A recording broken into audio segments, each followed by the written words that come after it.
Open your mind. Your mind. Your mind. Your mind.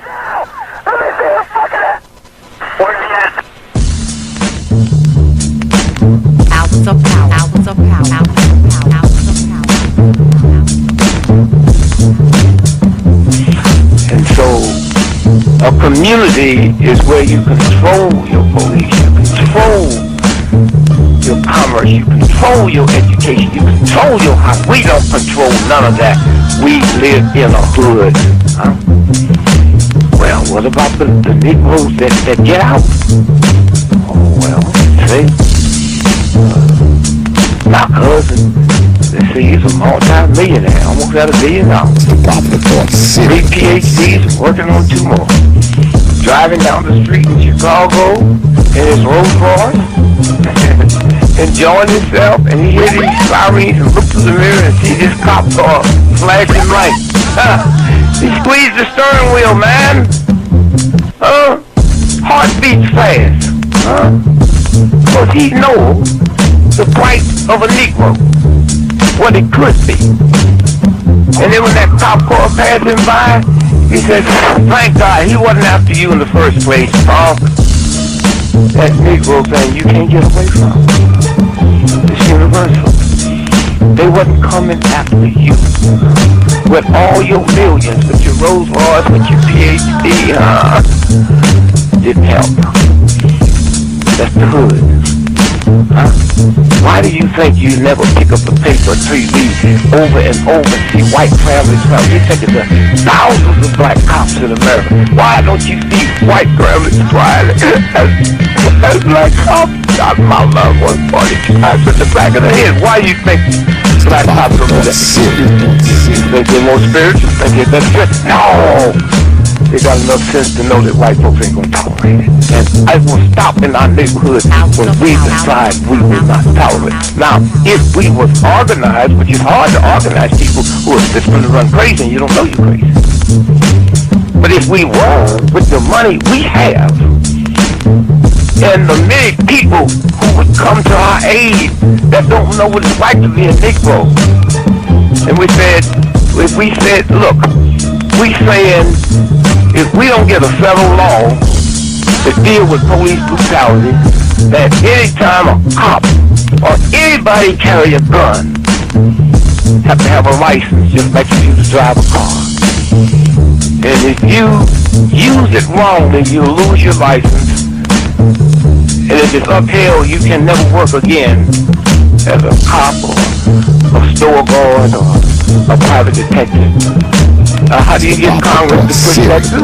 Well, you take your economic power and you call on your friends, black, white, young and old, and say, this coming Christmas, if we don't have a federal law to outlaw police brutality by law, if we call them for a nationwide boycott of Christmas and it start on Thanksgiving. Well, let me tell you what that means. 79% of all retail in America happens between Thanksgiving and Christmas. People stay in business all year, lose money just for Christmas, huh? Well, what happens now? Fifth Avenue, Toys R Us, Sears and Roebuck, Weston House. They will get the bill, and all they got to do is make one phone call and say, Harry, that's the senator, I want that bill pushed through in 3 days. Okay, it's an economic thing. It's that simple. But we have the power, but the system has wiped us out so bad. Hours of power. Hours of power. Hours of power. San Antonio, Lincoln 6. Go ahead. Clear a suspect down 10-4. That's 10-4. The officer's code 4. We have one suspect that's been shot. Open your mind. Your mind. Your mind.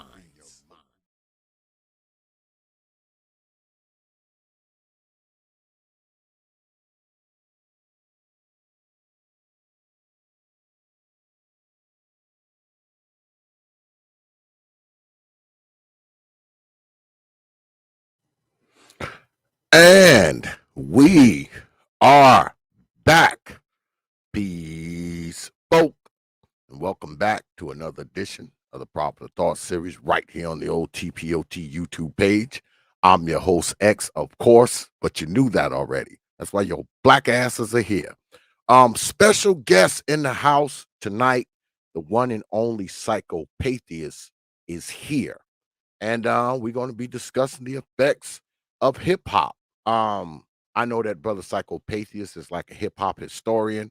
My ass ain't.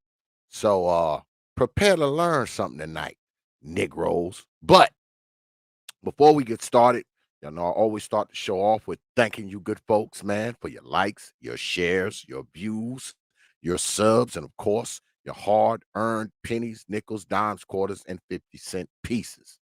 Because I realize you don't have to do it, man. You don't have to show up to these goddamn streams. You don't have to like these videos. You don't have to watch them.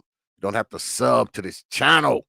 And you definitely don't have to drop your hard-earned coins on this platform. But you good folks choose to do so, man. And I want you to know, man, that I'm humbled, I'm honored, I'm appreciative, man. I'm thankful, grateful for all you good folks, man. I don't take you lightly. I never have and I never will. You got my word on that. All right. All right. So let's get at it. Let me bring up Brother Psychopatheist.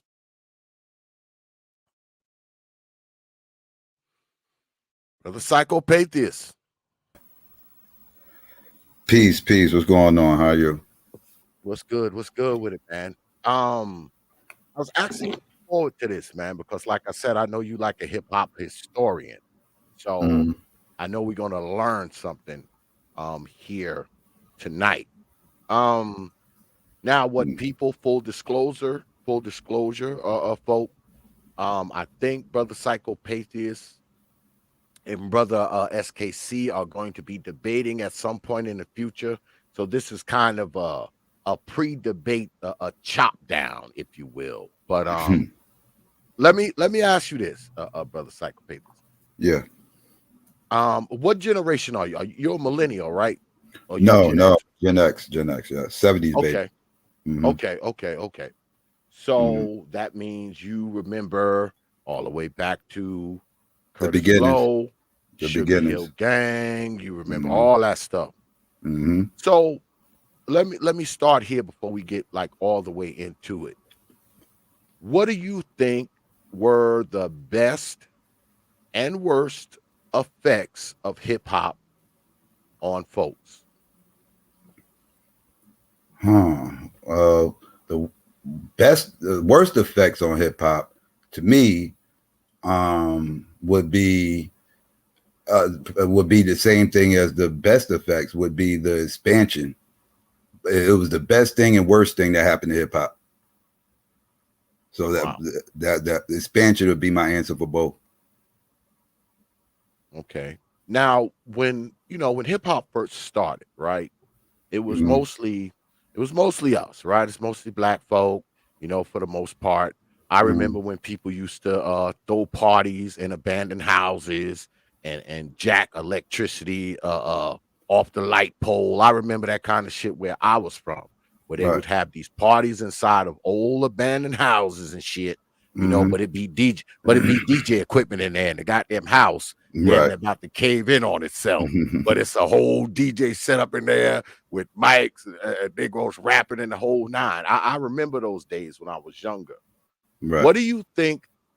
What do you think caused hip hop to kind of branch out to other people, branch out of the abandoned houses and parks and basements? What do you think made it branch out? Initially it was it was a new movement, and it was a new hot sound. It was very different, and initially it grew within our community. Obviously, slowly. It was a slow burn, but it started to spread more and more as media started becoming more accessible to people. The adaptation of cable growing in the late 70s and early 80s and everything else. That helped a little bit, but not much, because hip hop didn't get a lot of play on a lot of the like the BETs and the MTVs. Hip hop was non-existent until about the mid 80s. But radio expansion as well too, because in the beginnings hip hop didn't get any radio play. If you like at least on regular radio spins that happen during the day, it wouldn't be any hip hop. You know, you'll be lucky. Maybe they'll play one song. They might play this. They might slide the Sugar Hill Gang up in there every so often, but it was rare. And that'll probably be after certain hours, you know, party hours or whatever. Me being a little kid in the 70s, I wasn't up that late to hear all that. But at the end of the day, you know, I could speak from being raised up here in the Northeast because, like I said, I'm a 70s baby. I grew up with hip hop. You know, me and hip hop grew up together, side by side. You know, like I remember the park, the block parties and everything else with the DJs coming out. I remember being fascinated the first time I ever saw somebody pick up the microphone and start, you know, rhyming over a beat. Caught my ear, and I've been fascinated with it ever since. And so I've been listening to hip hop as long as the parks, since I could reach up, since I was tall enough to reach up and hit the power button on the radio, and like I've been there since the growth. I remember when, like I said, hip hop didn't get any regular spins during the day on the radio, but they did have the shows that came on Friday and Saturday nights with Chuck Chill Out, DJ Red Alert. Red Alert. Right. Mr. Magic and everything else. Like these were Fridays and Saturday nights on up here. It was at the time it was Hot 97. Well, actually it wasn't Hot 97. Hot 97 is, excuse me. It was Kiss FM and it was WBLS.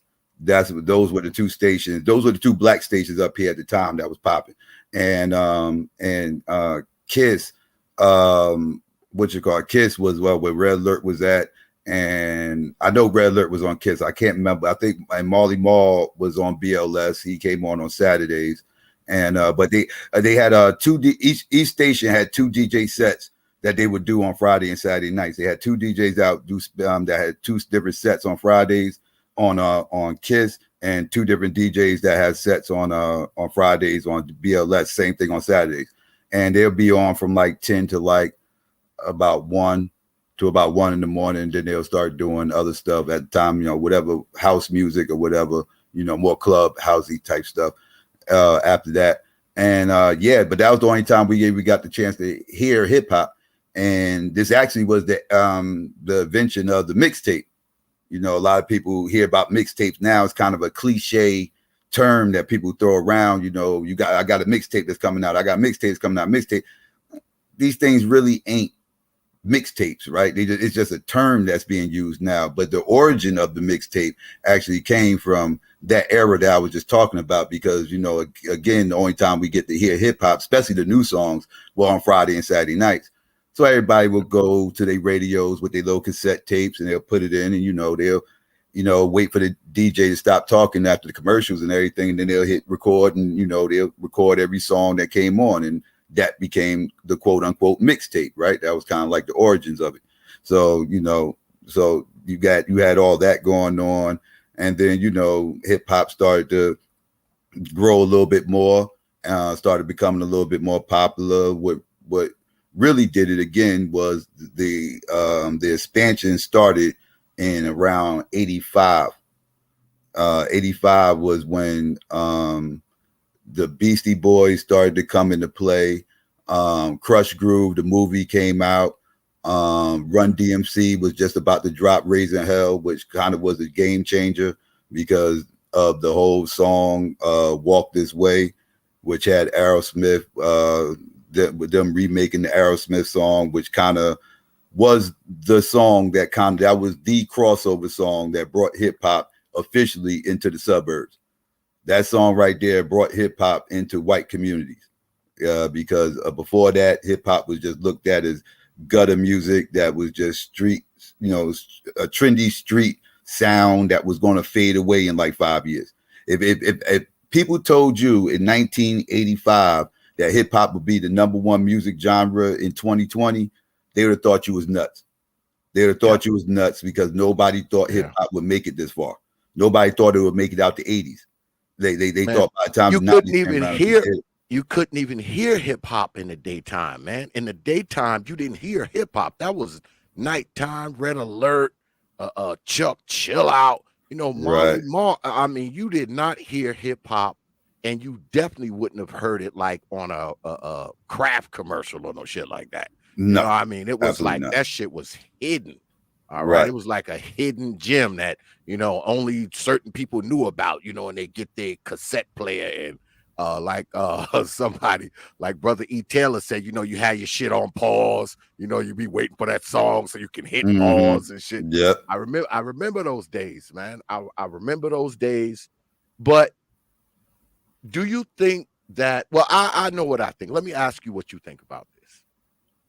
I think that as hip hop kind of came into people, our dress codes start to change along with it. I think a lot of us went right for that. I want to dress like Run DMC. I want to dress Oh like yeah. LL Cool J. I want to Hmm. dress like, Hmm. So do you think that was a good thing or a bad thing? The fact that, when hip hop came along, everybody wanted to kind of dress because that's what we was kind of dressing like as teenagers. Hmm. I Yeah. know that Yeah. I know Yeah. we were Absolutely. dressing like rappers, man. Right.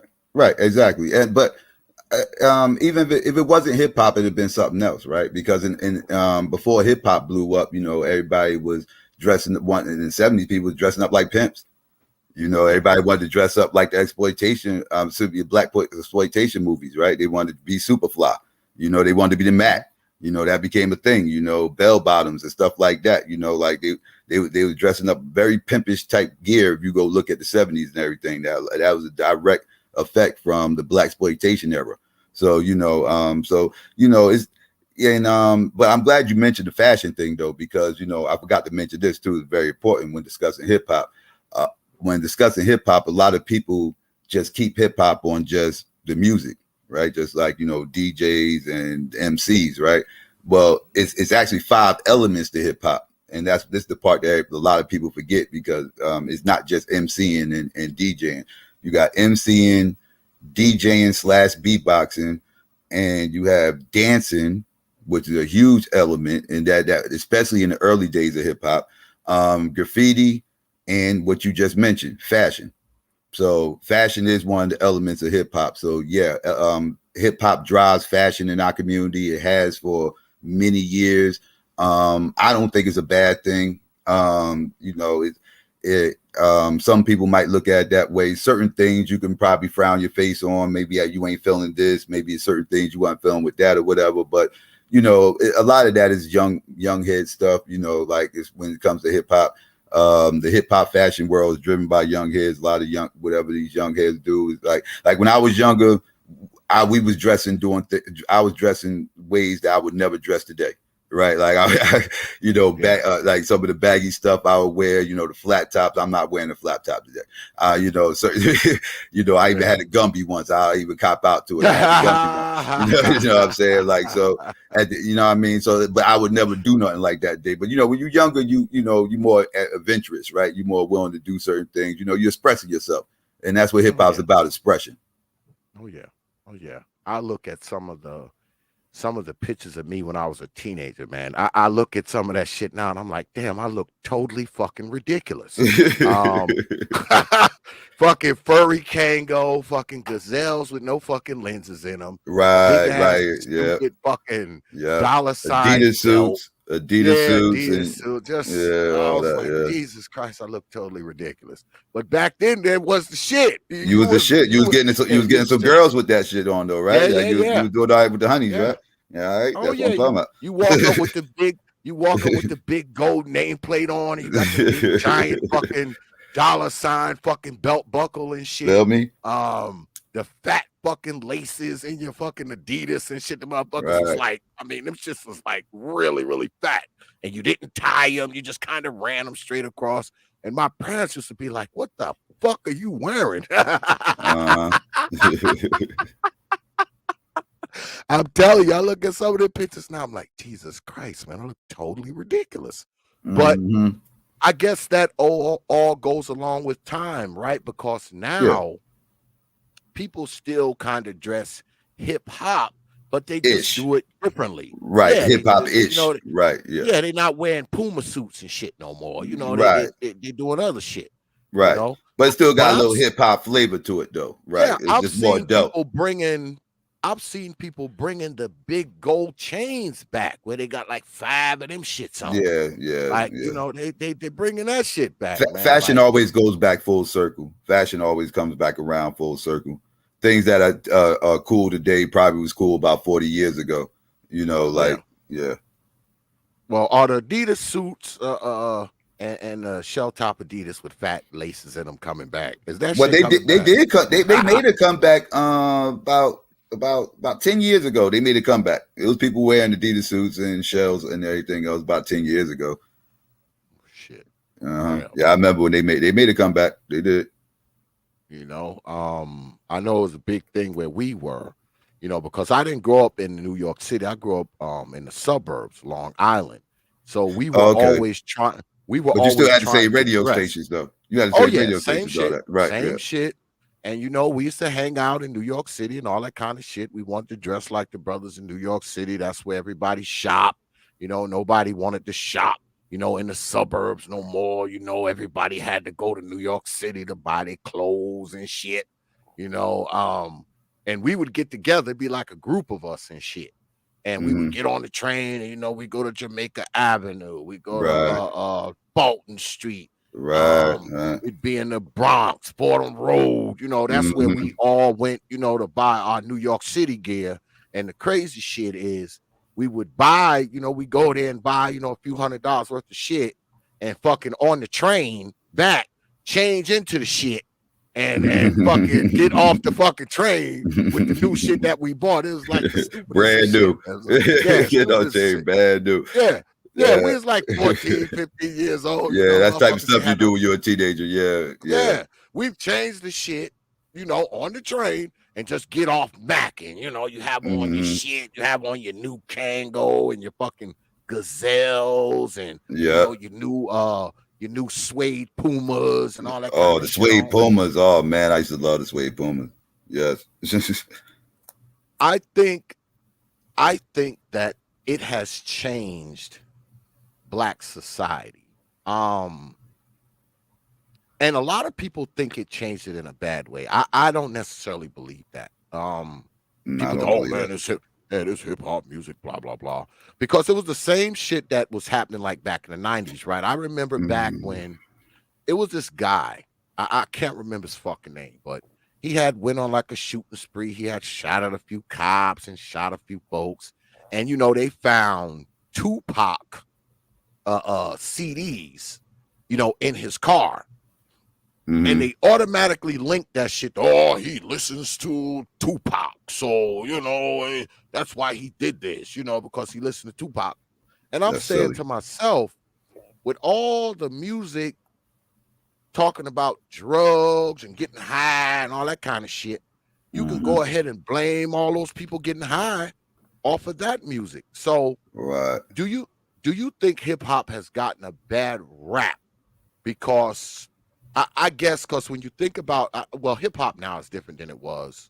I mean, I don't even really listen to a lot of the new shit, man. I stopped listening to hip hop after Stetsasonic, Bismarcky. The hip hop I listen to Around the now is the 90s, you old stopped. old shit. That Yeah, means you stopped around the old shit. 90s. Yeah. Yeah, Hmm. the old shit. I mean, Right. because the shit that comes out now is like, I guess some of it's all right, but for the Yeah. most part, it's like, I don't really care too much for it. I'm not a huge Plus, fan of today's hip hop, but as far uh, artistically, I'm not a fan of today's hip hop. But that's a different topic. Yeah. yeah. So, but what hip hop has done is it has generated movies because during those times, movies was out, right? Movies Hmm. like New Jack City, Hmm. Colors, and then if you go a little later on, movies like Paid in Full and every goddamn thing else. Hmm. So it's definitely had an impact. Do you think when they make these movies about hip hop, are they really capturing, the creativity and the originality of the music and the lifestyle to you, or no? Some. Yes, I believe some do. Some are kind of like over exaggerations. Now, like yeah, like you mentioned New Jack City, that wasn't really a hip hop movie. That was just a movie about the hood, but it had hip hop artists in it. So I can see how you could affiliate that with a hip hop movie. But like when I think of hip hop movies, I think more of like the originals, like like Wild Style, which was their first hip hop movie. Wasn't the best hip hop movie, but it was an introduction to a lot of people in hip hop, right? A lot of people didn't know nothing about hip hop outside Northeast, and some, until so they started making movies. Wild Style didn't really make a whole lot of noise. It was kind of really low budget. But then one of my favorite movies came out of all time, which is Beat Street, which I feel like was a very pure, that to me captured the times of what hip hop was in the beginning eras of its formulation. I felt like it took place in the early 80s, and it, like I said, it really captured all 5 elements of the hip hop. It was very, the pure aspects of it. And yeah, I feel like that was a really good representation of the era of what hip hop was in the beginning times. And then you had Crush Groove that came out. I mentioned that earlier. That was the first hip hop movie that had established artists in it. Like as far as a whole movie with the whole cast was just established artists. Like Beat Street had Kumo D and a few other people up in there, but they were small at the time. But when Crush Groove came out, these were big artists at the time. Fat Boys, Run DMC, LL Cool J made a cameo. Sheila E was in the movie. She's not even hip hop, but she was in the movie. She was down with Prince and everything, so she was a name, right? So you had Blair Underwood depicting Russell Simmons, because the story Crush Groove actually ain't nothing but a story about how Def Jam actually got started. And Def Jam's probably the most iconic label in hip hop history, historically. Only label that could probably compete with it would be Death Row, but I still got Def Jam over them because longevity, and plus they're the first huge hip hop only label to be established. Yeah, that's true. Got a question from my man, brother Art Nostyle. What's good, brother Art? He wants to know, what is your take on BMF? Who's BMF? I don't know what BMF is. Oh, that's it's some series that's on I think Netflix, because my wife, she watches sometime. It's a series about the Black Mafia family, but it's not really about hip hop though. It's more about the drug dealing, from what I mean, my wife, she watches it sometimes, so I don't. Oh, it's a Netflix series. Yeah, I think that's Netflix. I have to ask my wife, but yeah, I'm not familiar with it. It's about hip hop. I'll check it out though, definitely. Yeah, it's Stars. Yeah, it's Stars. My wife says Stars. Okay. One of those things. I think it's got something to do with the the Black Mafia family from back in the day. Yeah, out there in Queens and all that. Yeah, I know you. Yeah. Okay. Yeah, I'm gonna check it out. So it's based on true story. Then I'll definitely check it out. Yeah. Thanks for putting me on. I didn't know nothing about it. Yeah. It's a depiction of that. Well, let's fast forward to today's hip hop, right? Mm-hmm. Now, because I know you up on this shit, a lot of rappers got killed last year, right? Yeah. I mean, a lot of them got murdered in the street, shot in the car, shot outside the mall, shot in the park, just shot.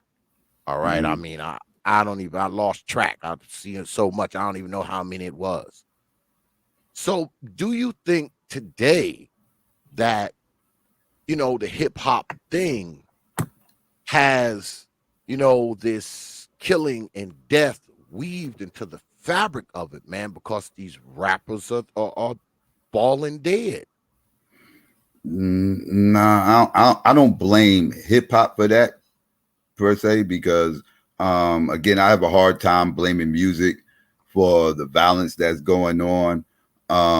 Especially me understanding what happened, like, because hip hop, again, I gotta take it back to 73, right? Because that's like 73, I think it's August 31st, 1973, if I'm mistaken on the date, where that's the official date universally accepted, universal date of when hip hop formed, when Cool Herc threw a block party for his sister, a back to school party for his sister or whatever, and he went out there and kind of brought two turntables out, did something different, and kept the break beats going for on and on and on for massive amounts of time, and that was something new at the time, and everything kind of just formulated there, and that became universally known as the first day of the day hip hop was born. Now in 1973, what we had going on in 1973 also was the war on drugs, right? AKA the war on black people, right? With Richard Nixon and everything else. And Richard Nixon's bringing all the drugs and everything else into the community. So what we had was in 73, we still had a village mindset, right? Because we still was able to throw these nice block parties for the community and everything else. We're going back to school and everything else. Like this was like the first day of hip hop. And, you know, so they still had this community mindset where they'll get all these people together and gather up and, you know, just have a good time for the kids and throw parties and everything. And that's what early hip hop was all about, party music. You know, that's all, you know, have fun, throw your hands in the air, wave them like you just don't care, you know, make some noise, you know, trying to get the crowd going, right? That's what MCing is all about, you know, masters the ceremony, you know, that's what the original battles was. Original battles wasn't about who had the best bars. The original battles was about who can make the crowd move the most. Whoever can make the crowd move the most, regardless of whether or not your bars was dope or not, if you can get that crowd jumping, making more noise, you won the battle. That's how the battles was originally, because that's what hip hop was in the beginning. It was all about partying. But again, at the same time, we had drugs going on. We had the crack era coming around. And then the crack era was coming into play the same time hip hop was forming. So why hip hop gets a bad rap is because when hip hop was blowing up, so was the crack game. And being that hip hop was blowing up at the same time, and hip hop was actually being the messenger of the streets, because that's what hip hop is, the messenger of the streets. And they're talking about what's going on out in the streets. You know, don't push me because I'm close to the edge and everything else. You know, you see crack vials and everything else on the streets and this and third. They talking about all this stuff, but somehow or another it gets associated with they're the ones who started it. No, this is what was going on while hip hop was growing. So they were just talking about it, and as they're talking about it, it's being deemed as promotion, but it wasn't promotion on that level. It was them telling people what's going on here. Like, look, this is what's going on here. You know, like this is what I see. They rap about what they see. Case in point, when Jay-Z first came out, Jay-Z was talking a whole bunch of street stuff, right? He came from the block, everything else. He was talking about hustling, selling this, selling that, you know, dipping the cops, doing everything else, blah, blah, blah, blah, blah. Jay-Z don't talk about that no more.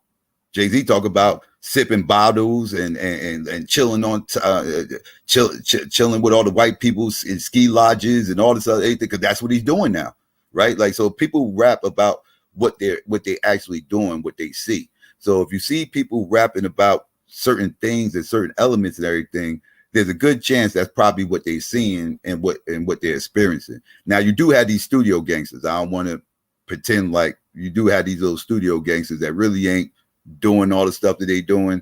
Well, nobody's out here just killing a whole bunch of people. I'm just saying, like, just as far as just living the street life. So you got some people out here, they ain't living no street life. They just talking about it because it's fashionable. But more times than not, most people are rapping about what they actually see. More times than not.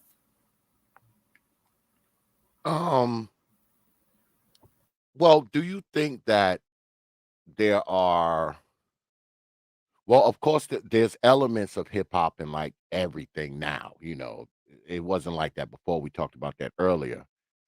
Do you think that people have used people used hip hop to try to, I don't know, make a consumer class out of black people? Have people used it? Like, you know, have they? Because I said before, you know, they got hip hop on the Kraft commercial. I even seen some hip hop on like a loan commercial the other day. I was like, oh shit, you know, they got these big old beats and all this shit, and you know, you got commercials with white folks rapping and old women rapping and all that kind of shit. So are they using this, in your opinion, as a way to, I don't know, make a consumer class out of black people by way of hip hop music? Well, yeah, and that's another problem with hip hop is we lost creative control, right? Like in the early days of hip hop, we had all the creative control in the beginning because white people didn't know what it was. They just knew that it was a bunch of black people out in the streets making some different type of music that seems to get the young people interested in, like maybe we can make a couple of dollars off of it. So, they kind of like, okay, well, we'll press it up for you, we'll distribute it for you and, we'll make a couple of dollars and, just, try to, hit the oven while it's hot real quick, like get in and get out. So they kind of just left it all up to, the artists to do everything. They kind of kept their nose out of everything, like let me know when you're done, we'll press it up and we'll ship it out. That's kind of how it was in the beginning. That's why, it's a lot of gritty type music and everything else. It really was, the creativity was out of this world back then, people coming up with all different types of stuff. And it was no A&Rs back there to shelf anything. It was no A&Rs back there stopping certain songs from being on albums like they is today. Because now what happened was once hip hop started making a certain amount of money and they started to realize this ain't a fad like everybody originally thought it was going to be, and this is going to be around for a while, they started thinking, well, maybe we need to start studying this a little bit more. Maybe we need to start paying a little bit more attention. Let's see what's selling now. What's hot out in the radio right now? Oh, this is hot. What's that? Dr. Dre? Dr. Dre's hot right now. What are you talking about? He talking about smoking weed and shooting motherfuckers, doing this after blah blah blah blah. Oh, okay, well that's what we need to focus on. Okay, so somebody come up with their little creativity on the album, everything. They listen to it. Oh, this is garbage. This ain't gonna work. We need you to go back, redo everything. We scrapping this. Redo it. They got you. We need more. We need more street sound. We need more of a street sound. That's what's selling now. That's what's hot. We need you to sound more like this. We need you to sound more like that. So now you got white people above almost manipulating, telling you what's hot and what's not, and telling you what you need to be spitting about. Like the creativity ain't there like it was in the 80s and everything in the early days where you could put out what you feel like is hot. Now you got a bunch of people in suits and ties who ain't even black telling you what's hot and what you need to put out there. That's why everything sounds alike now. That's why it's kind of hard to tell what artist is who nowadays, because everybody sounds alike. It's the same music, just different pitch voice because of a different person, but it's the same thing. They all sound the same. It's plug and play. So, and that's because you got A&Rs out here manipulating everything, ripping away all the control from all the artists, and they can't really do what they want to do. They kind of got to comply and put out the type of music that the A&Rs are going to actually allow to get on the album. Or else they're going to keep redoing things, keep going back to the lab and make more songs, was going to piss the record company off because you're wasting studio time, and that ain't cheap. Yeah. Well, we got a question for you, brother Psychopathist. My man, brother Sir Anthony. Appreciate that $5. Brother Anthony, he says, salute, bro X. He mentioned Cool Herc. What does the guest have to say about those who say that hip hop truly started in Queens? Oh, you starting shit up in here, Sir Anthony. God damn it. Nah, it started in the South Bronx. Queens was right there. Queens was right there when it started, but it started in the South Bronx. Don't be starting shit up in here, brother Anthony. Don't be starting no bullshit up in here. I appreciate that $5 though. So when you drop coins on this platform, you get this.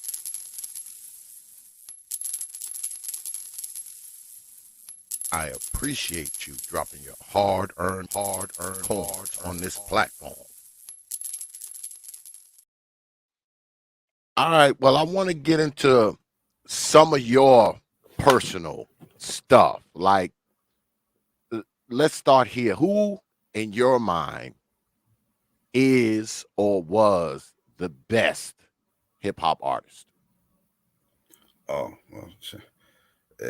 well, I'm always gonna go. Well, I got 1A and 1B. 1A would be Rakim. I'm biased to my generation, and 1B would be the person that made me pick up the pen and pad, which would be Cool G Rap. So Shit. yeah, I'm torn between them two. If people ask me who I think the GOAT is, I kind of lean towards G Rap just because he's the one who made me pick up the pen and pad and start writing, but I can't dismiss Rakim. So yeah. Oh yeah, Road to the Riches, man. That was my shit right there, man. That Oh and yeah. God, what the hell is the name of that other one? I used to play that shit until the tape fucking pop, man. Cool G Rap. But I'm familiar with Rakim. I actually met him a long time ago because he's from Wyandanch. He's He's from from Long Long Island. Island too. Yeah, let's say Yeah, he's from yeah, Long Island. yeah. He's from Wyandanch. I met him a long time ago, man. I actually met quite a few of those guys, man. You know, I met um EPMD, K Solo, Yep, um, another Long Island dude. Yeah, yeah, I met Public Enemy because they Long used to Island. all, Yep, yeah, they used to all be at the New York Institute of Technology, and they used to be at that's where they all met up at Public Enemy. They all met up yeah, there. They all went to school there. yeah, Yeah. Uh huh. yeah. They used to be at the Union in Stony Brook. Yeah, I met those guys, man, a few times and shit. Um, Hmm. so who do you think are the best hip hoppers? Is it the brothers from New York City? Is it the You mean the brothers B from boys? Long You Yeah, mean the B New York boys? City. Yeah, Long Yeah, I Island, got. West Coast, further Mm, down East Coast. Who do you think are the best? um. Well, I'm gonna go ahead. I'm gonna go with the purist, and I gotta say I gotta go with the West Coast because the West Coast has a lot to do with the one element of hip hop, which is dancing. Because and that'll be the lockers, right? The lockers, I don't know. You should know what the lockers is, right? With Ozone, aka Shabadoo, for who from Oh yeah. Breaking, and Oh yeah. Yeah. rerun from what's happening and all them and everything else. They Hmm. used to all be on Soul Train. Yeah, that's where hip hop dance actually got formed from, was watching Soul Train, right? People used to Yeah. all watch Soul Train. Soul Train was where everybody found out what the new dances was at the time, and what everybody knew was doing, and that was a West Coast show. Those are West Coast dances. Like I said, the lockers that stem from locking in general stem from the West Coast. With Campbell Lock, Earl Campbell Lock, and who created the whole locking dance, and that pretty much was the early elements of breaking, and this predates breaking and all that. So yeah, I gotta give it to the West Coast when it comes to dancing, just because of that. Uh-oh, y'all heard that. God damn it. The West Coast got it. But I remember because along with hip hop came what? Breakdancing and shit. I Right, remember right. going That's to East Coast. shows. Right. Yeah, I remember going to shows, seeing I remember people like Crazy Legs and all of them when they were younger. We used to go and see those shows where they used to perform and Mm-hmm. shit like that. There was Rocksteady, true. always, yep, Rock Steady Crew. Mm-hmm. There was somebody else too, man, that we used to watch all the time. And we used to go to these break dancing contests and shit all the time. We used to enter them, all that shit, because back then everybody either break dance and or rap. All right. Yeah, Mm-hmm. everybody. I mean, everybody. If you was a brother and you was a teenager, you either break dance and or well, at least you thought you could rap. I should say that. Yeah. You thought you was rapping. But Mm-hmm. everybody was a break dancer back then, man. Oh yeah. Fucking get the cardboard and put it Mm-hmm. on the sidewalk and all Yep. that kind of shit. And you would have on like your because we used to wear like these they weren't silk. They were like rayon kind of Right. suits Get that a were better really, spin on really, it.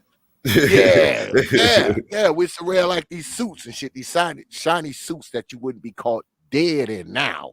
But Right. everybody wore 'em so they could break dance. They used to have break dance contests at the high school. You didn't need a cardboard there because the floor was waxed and all that kind of stuff. Right. Right. And back then, people used breakdancing, from what I knew. They used breakdancing instead of fighting. I mean, if you had a problem Uh-huh. with another crew of people, y'all Right. had a break dance contest. Y'all didn't Exactly. start stabbing and shooting each other. You know, Hmm. y'all just called each other out on the breakdance thing. So let Hmm. me ask you this: what do you think? Because breakdancing now is like for the most part is dead. So why do you think breakdancing died? Why didn't breakdancing continue to kind of grow with hip hop? Yeah, I'm glad you mentioned that about the b-boying and everything else, and they was doing that instead of fighting. That's what actually killed the gangs for a long time in New York. Because remember in the '70s, New York was infested with gangs. But what killed it was hip hop, and a lot of it was they instead of fighting, they got into, like you said, they got into b-boy contests, and that killed a lot of the gang violence and the gangs in general in New York. Gangs were dead for about 10 years in New York. They didn't have another uprising in gangs until the Autobots and Decepticons in the late '80s. So hip hop did a lot to get rid of the gangs at the time. All those old gangs died off, or they got morphed into something else. You know, like the Black Spades actually is the ones who was big on promoting getting out of the violence and getting into b-boy and everything. And Black Spades, that's Africa Bambaataa and them. Zulu Nation and all them. That's a whole different topic. I don't want to get into his transgressions or whatever, but we just Yeah, talking hip hop. But yeah, I know. I'm but familiar. I had Hassan Campbell on the show a while back, so okay, I'm familiar. yeah. So but yeah, that all happened. But as far as the b-boying dying off, it didn't completely die off. It still stayed underground. I mean, people still b-boy to this day. It's just not. It's not something you would just go out in the club and see anymore. Like you used to go out in the Yeah, club and actually see b-boying. Now not so much. Now it's more used as performance, right? It's more choreographed now. You have like dance crews now that they get into. They still do the battles and everything else, and it's kind of utilized there a lot, and it's not necessarily utilized in your everyday club dances anymore. So yeah, as far as club activity goes, you don't see people b-boying in the clubs anymore. But they do still b-boy though. It does still exist.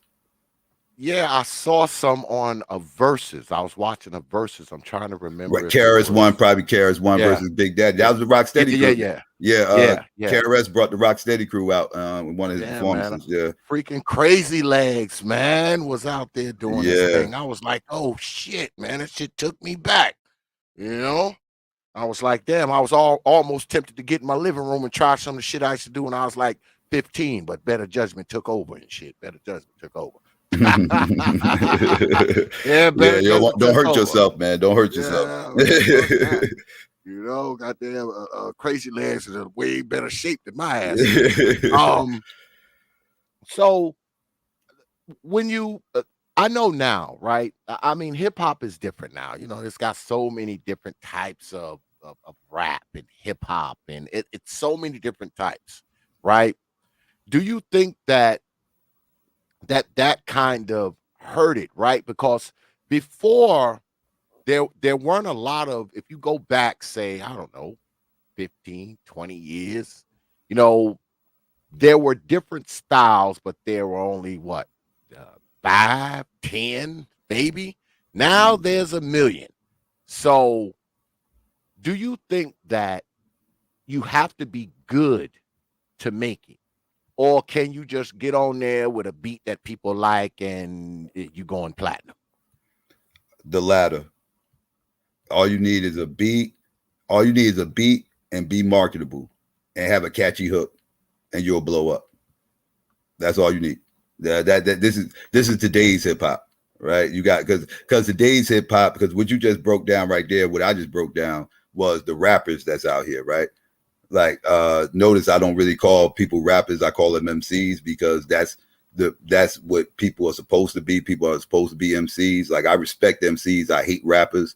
Rappers are people that are contrived, people that kind of just they'll have like a ghostwriter, some kind of like Cardi B, sue me, Cardi B, I said it. Cardi B is a rapper, right? She's a rapper, she's not an MC, and I'm willing to go to court to say this, because she has ghostwriters. She has people that write her stuff. She never was a rapper. She doesn't Somebody writes her stuff. She goes out there, she recites it. She strips in front of the camera while she's lip singing, and there you go. You got a superstar, right? Like it's nothing to it, right? Like rappers aren't real pure artists to me. They are not creative. They don't have it. You can't just give them a mic, throw on a beat, and tell them to hit me with some hot shit, and they sit there and just leave you all drop. They can't do that. You know, they need time for somebody to write them something. They got to go in the booth. They got to take about 30. They do about 30 takes to get it right. Probably got to punch them in and out about 100 times because they messing up the bars. Like, and then after the song's over, they got to probably listen to it 1,000 times just so they can get it all the way right the way it's supposed to sound. Like these people are not true artists, but it's more of these rappers out here than actual MCs. Because MCs aren't respected in the industry anymore. It's all about who can make the most money. And nowadays, rappers make more money than MCs, which is pathetic because people don't care about the actual craft of the music anymore. All they care about is just something that's going to make them move and something that's they can remember. Something simple they can remember and it's going to make them move. That's all they care, unfortunately. Yeah, because isn't that what mumble rap is? I mean, I heard a couple of those mumble rap songs, that my nephew was playing one time. And I was like, what the fuck is this guy even saying? And, my nephew, he's bopping, like, oh, this is hot. I'm like, Right. I couldn't understand what the dude was saying. I mean, he literally was just sounding like he was just like humming with like, I don't know, like a goddamn jawbreaker in his mouth or some shit. And you hear this stuff and it makes you think, but see, I don't read much into it, when I hear like my nephews and shit, listening to it, because I knew when we were younger, our parents didn't understand what the hell we were listening to. That's real. So That's real. yeah, I kind of see it as a sign of the times, I mean, they ain't gonna be listening to this shit in another 30 years. I kind of look at it like that. But some people have taken the hip hop lifestyle. I don't want to say too seriously, but I think a lot of people have taken the hip hop lifestyle, to a fault. Because I got people that's like my age, right? I'm in my 50s. And I remember when there was no hip hop playing nowhere. Right. Right. I remember that too. Yeah. Yeah, there was no hip hop playing nowhere. And you got guys in their 50s who are still kind of, I don't know, hip hopish. These motherfuckers still dressing like, motherfuckers from Dipset and shit. And I'm like, we in our 50s now. You know what I'm saying? We like in our 50s. So I mean, we need to get the fuck out the way, and let the younger folks kind of take that over. What do you think about that? Has hip hop given some of us that whole Peter Pan, forever young complex? You know what I think it is? I think reason why it seems so weird that people would do it at our age is because when we was younger, our parents was dressed more kind of like they was dressed similar to how they was dressing when they was younger. It just seemed more mature at the time because they was the ones who was dressing like that and we wasn't dressing. You feel what I'm saying? Like the difference between that generation when we was coming up with our parents and this generation coming up with us being the parents is we actually grew up under hip hop. Hip hop was our culture, right? Like we grew up under hip hop. Like we were the first hip hop heads, right? So like we grew up under this culture. So we pretty much just dress in the same way we always dress, right? So it's not like we trying to dress like the younger crowd. It's just that we came up under the same culture that this young crowd happens to still be affiliated with. Now with our parents came up under the Motown culture, right? Under jazz, Motown, everything else, this, that, and the third. We came up under completely different culture, right? Like it's not the same, right? Like our parents didn't, it was not like, like our parents didn't come up under the same culture as us. They came up under a different, like as far as musically, right? They came up under a completely different culture than we did. But us, we came up under pretty much the same. Well, it's not completely the same because they do the mumble rap and all that other stuff, but you get what I mean. You Yeah. get what but it's still hip hop culture. So we do share that bond with the younger generation that our parents didn't share with us. So I think that's why we have that dynamic going on. Because like again, we the first hip hop heads. So we're the first ones to get to this age that was a part of the hip hop culture. So, it's gonna, what I mean, we kind of setting the standard, I guess, the new standard for old heads. Yeah. Yeah, right. So what about this? What Brother Bitcoin, shout out to Brother Bitcoin L, one of the members of the For the Record TV team. He said back in the days, rappers would make one album each year. Today's rappers put out 3 mixtapes and an album each year. So how about that? How about that? What do you think about that? Are they putting? Is there too much out there? Yeah, I believe that's overkill. Yeah, I believe that's overkill. I think one album each year is overkill. To be honest with you, because when we was coming up, MCs they would drop an album every 2 years, some every 3 years maybe, because the album usually supposed to last you at least a year, some change, between singles, right? You're supposed to have enough singles on your album to last you a year and some change. Each single is supposed to hold you down for a couple of months, and you're supposed to be able to drop at least about 4 singles off there, then go on tour and everything else. And then after you come off tour, you start working on your next album. Then then you'll start fine tuning that, and then eventually you'll release it. Usually that's about a 2-year span that I just ran down, 2 to 3 years. Nowadays, people, like he said, they just dropping, they call it mixtapes albums now and everything else. Like it's just like he said, it's just overkill. A lot of it don't have a whole lot of direction now too, because radio's going out. Like a lot of people don't even listen to the radio no more. So how music is being distributed is a whole lot different now because everything's online. So now it's all about online clicks instead of album sales. So they don't even really know how to keep track of a lot of this stuff anymore either. Because soon they're gonna have to dead the whole platinum albums and everything else, and start, they're gonna have to find new ways of counting this. Because again, people aren't buying hard copies of things anymore. People downloading things. So it's going to be really hard to keep track of a lot of this stuff. Do you think they put out so much music because they want to, or do you think that it's the damn labels and the executives and all these other people who are pushing? It's the artists. Put out another album. I think it's the artists. The labels wouldn't want them to put out this much stuff. The labels believe less is more. That's usually the labels mentality. Labels usually believe less is more. So no, this ain't the labels. These are artists that's just trying to just overflood the market with material, but they don't get it though, because again, less is more. You just gotta hit when you come out, but you gotta leave them starving. You gotta leave them wanting to come back for more. If you just constantly dropping something every few months or whatever, people gonna start getting bored of you because you ain't giving them time to miss you.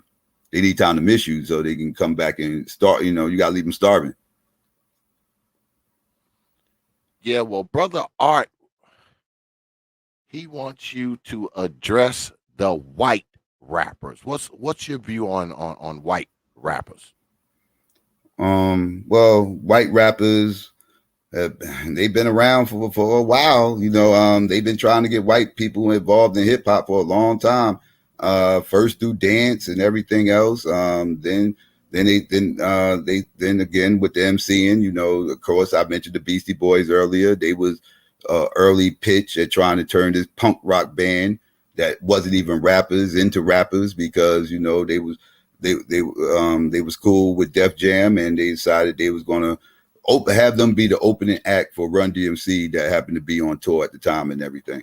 So, and they actually got them out there. Public Enemy were also on this tour, and people started learning about Public Enemy and Beastie Boys throughout all this, and Beastie Boys blew up and became one of the biggest artists of that era.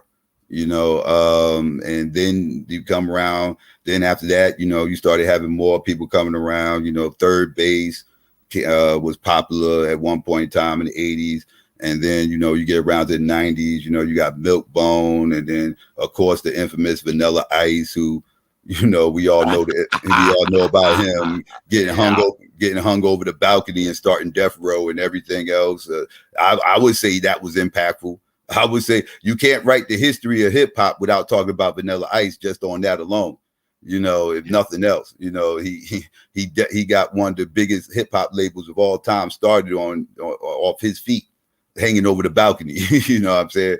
So you had that, and then of course you had the most infamous name in white MC history, which would be Eminem, who I actually met, by the way, back in the day before he even got out. Dude was out here in Newark, New Jersey, sleeping on the floor. I'm stepping over him, trying to get into the studio. Didn't know who the hell he was. Still, he wasn't. Dr. Dre wasn't signed. He wasn't signed to Dre or nothing. He used to mess around with people that I know out here in Newark called the Outsiders. He actually down with the Outsiders at that point. We talking like, what was this, like 97? We talking like 97 or whatever. So he wasn't even signed to Dre yet. He actually got signed to Dre like less than a year later after I met the dude. But and that's a long story. I can get into a whole spew about what happened with that whole situation. I don't want to bore y'all tears, but so yeah, were you an artist? Were you an artist? Were Yeah. you an artist back in those days? yeah, absolutely. Yeah. Oh shit! You Mhm. cut albums and shit like that, mixtapes, whole nine. Yeah. Songs, mixtapes, everything. That's how I got my name, Psychopath. It's a hip hop name. Psychopath is a hip hop Oh name. shit, It's not man! So not how a YouTube thing. do you play your music? Because I watch your stuff. Is some of the music you play? Is that some of your shit? No, I Some haven't of your played shit? my music on here. No, I haven't played my music on here. Online, Why not? Why not? Why it's not? old stuff. I mean, I could play it. It's old stuff, but I could play it. I mean, most of my music is old. Like I stopped making music like around 2005, and I was out of the music game for a little bit, and then I started doing things behind the scenes. I started doing things behind the scenes. Started getting involved with battle rap. Some people know I got a long history in battle rap. I used to be down with Smack URLTV.TV. Shout out to Smack White and Beezy and all them and everything else in my dude. But yeah, I used to be on there on URL TV, and I used to help run the website. I ran the radio show. We had the #1 radio show on Blog Talk Radio for a year and a half straight. We used to have our show featured on front of the website and everything. We did that. We ran a whole bunch of events, big events. Like if you're familiar with battle rap, I ain't gotta tell you. I was involved in battle rap from 2010 to 2015 for 5 years, and I was involved in all the big events that happened there. The whole Loaded Lux Calico shit. I was there on stage and everything else. I was there for when Math Hoffa punched Sirius Jones in the face. I was right there. When Bill Collector and got into that fight, Hitman Holla's brother, I was standing right out there when that happened. That was the PGs. That was what was that, 2012? Some Madness 2 and Weekend. That was Some Madness 2 Weekend. Yeah, that was, and then Puffy that was the event Puffy sponsored with the Ciroc shit and everything else, and Puffy had put up the 10,000 for the T-Rex and who T-Rex battled that day? Averb. T-Rex Averb battle. We had put up 10,000 for it and everything. I've been on BET. We did 106 in Park the last 2 years of 106 in Park. We did that. Yeah, with Bow Wow was hosting it and all that shit. That was in 2000 and what was that? 13, 14, around there, some shit like that or whatever. So yeah, I did a lot of stuff behind the scenes after I stopped making music. Wow. So do you still kind of dip and dab in it now? Do you still, be around the artists and all these folks now or no? Yeah, I still do interviews and stuff. I got some interviews on my channel. I interviewed Master Ace on my channel. I interviewed Cassidy. Let's see, General Steele from Smith and Wesson on my channel. Yeah, I saw that one. I was like, oh shit, he got General Steele up there. Yeah. Yeah. Saw that. Mm-hmm.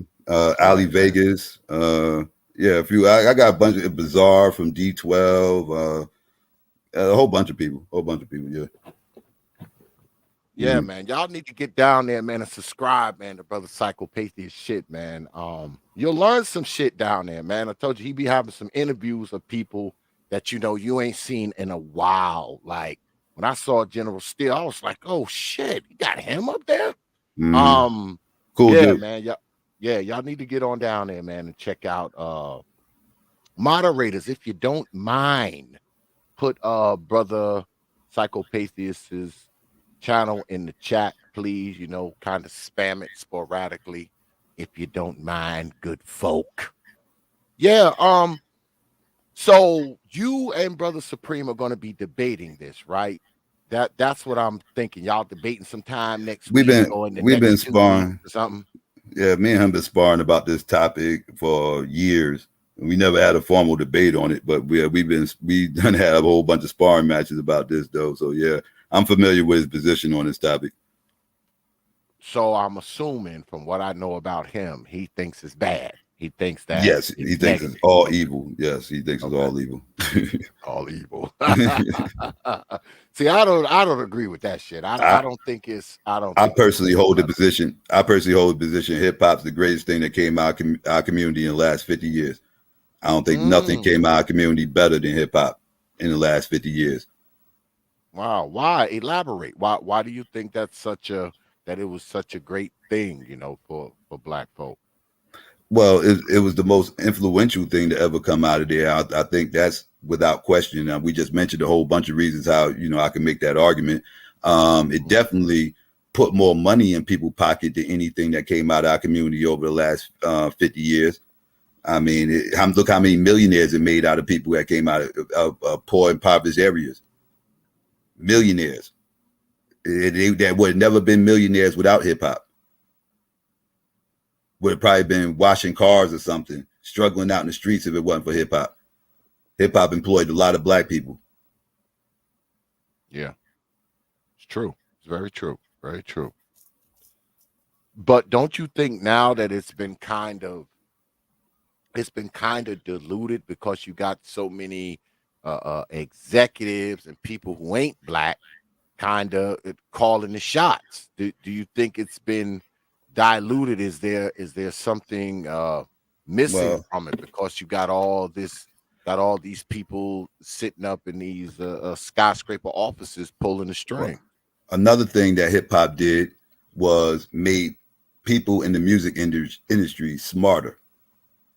People are now smarter in the music industry because of hip hop, because now you have less and less people getting caught up with these big record labels signing those 360 deals where they getting screwed out of all their money, and they really ain't making no money until they start hitting tours.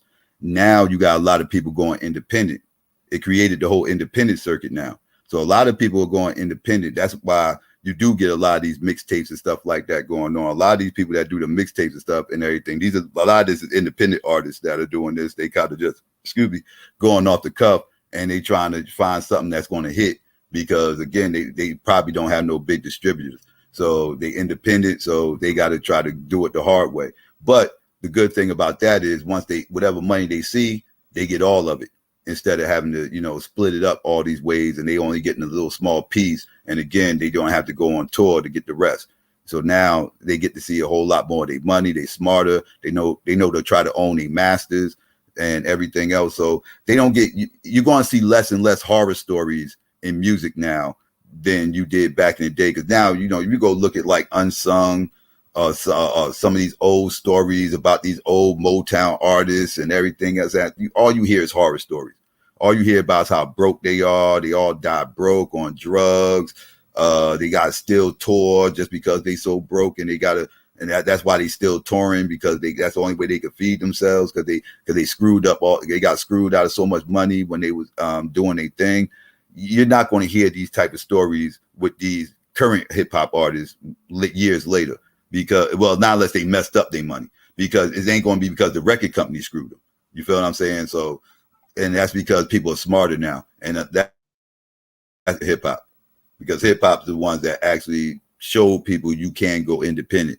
Because before that, R&B artists was just getting screwed left and right. 360 deals every time, new deal, 360.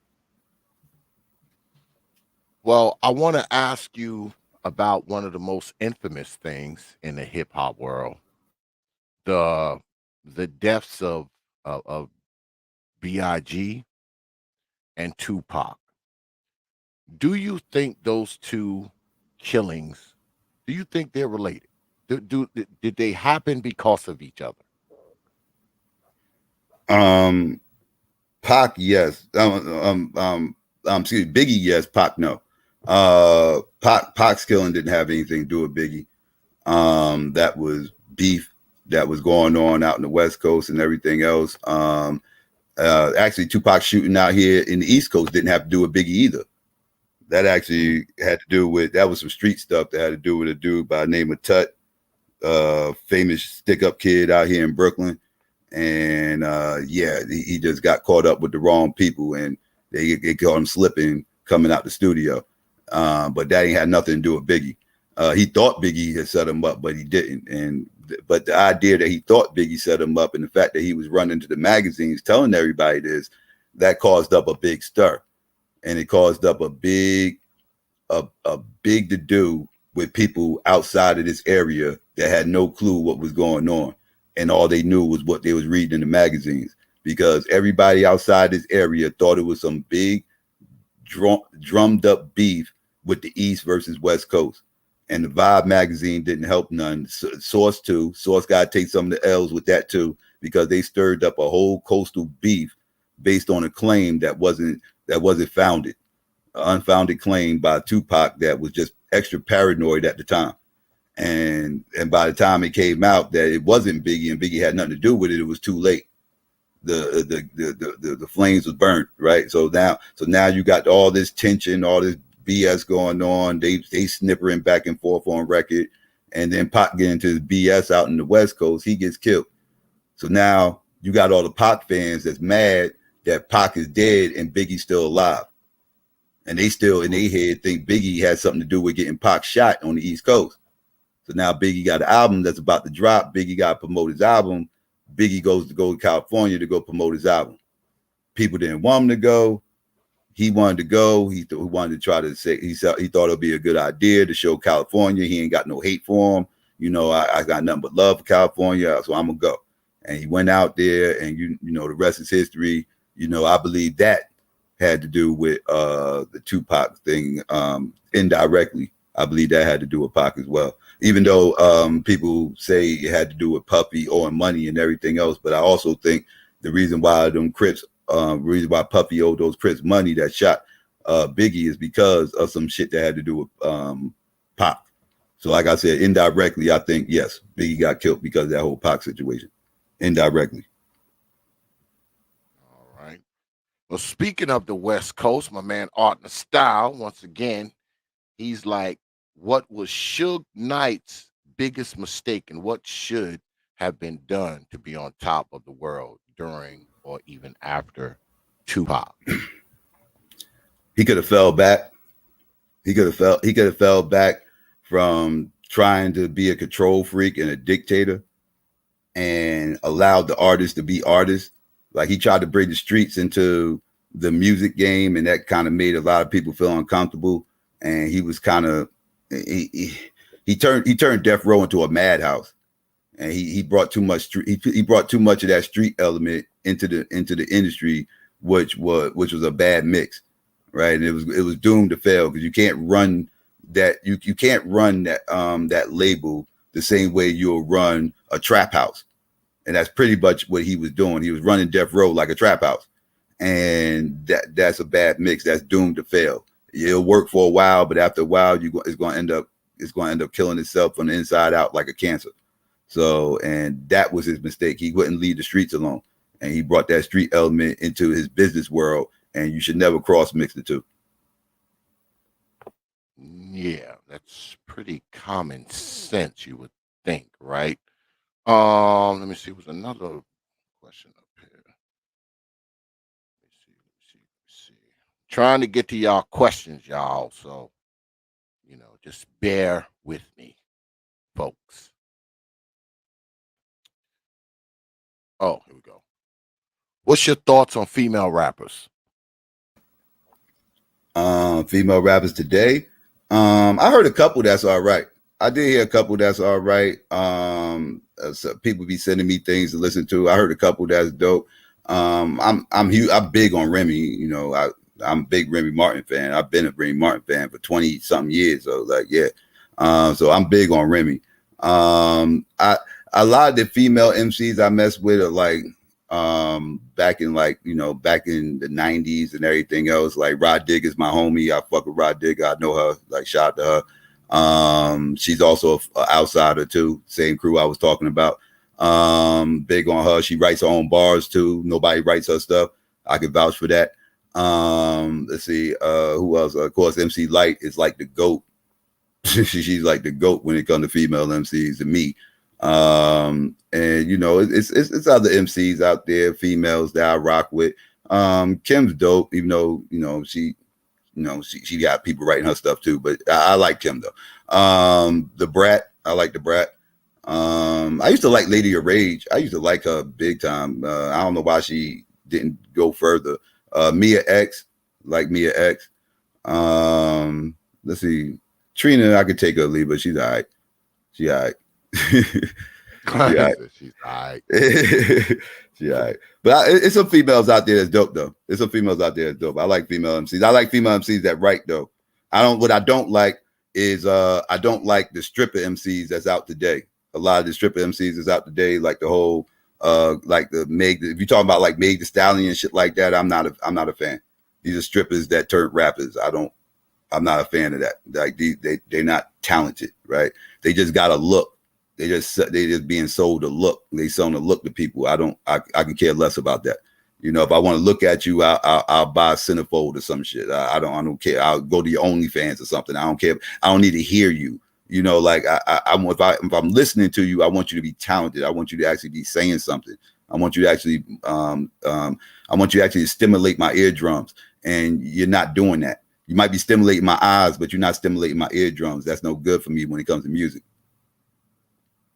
So is that a thing with a lot of the more so than the brothers, that a lot of the female rappers, they got people who, they ghost writers and they write all their stuff and they just put them out there and dress them up and have them say it?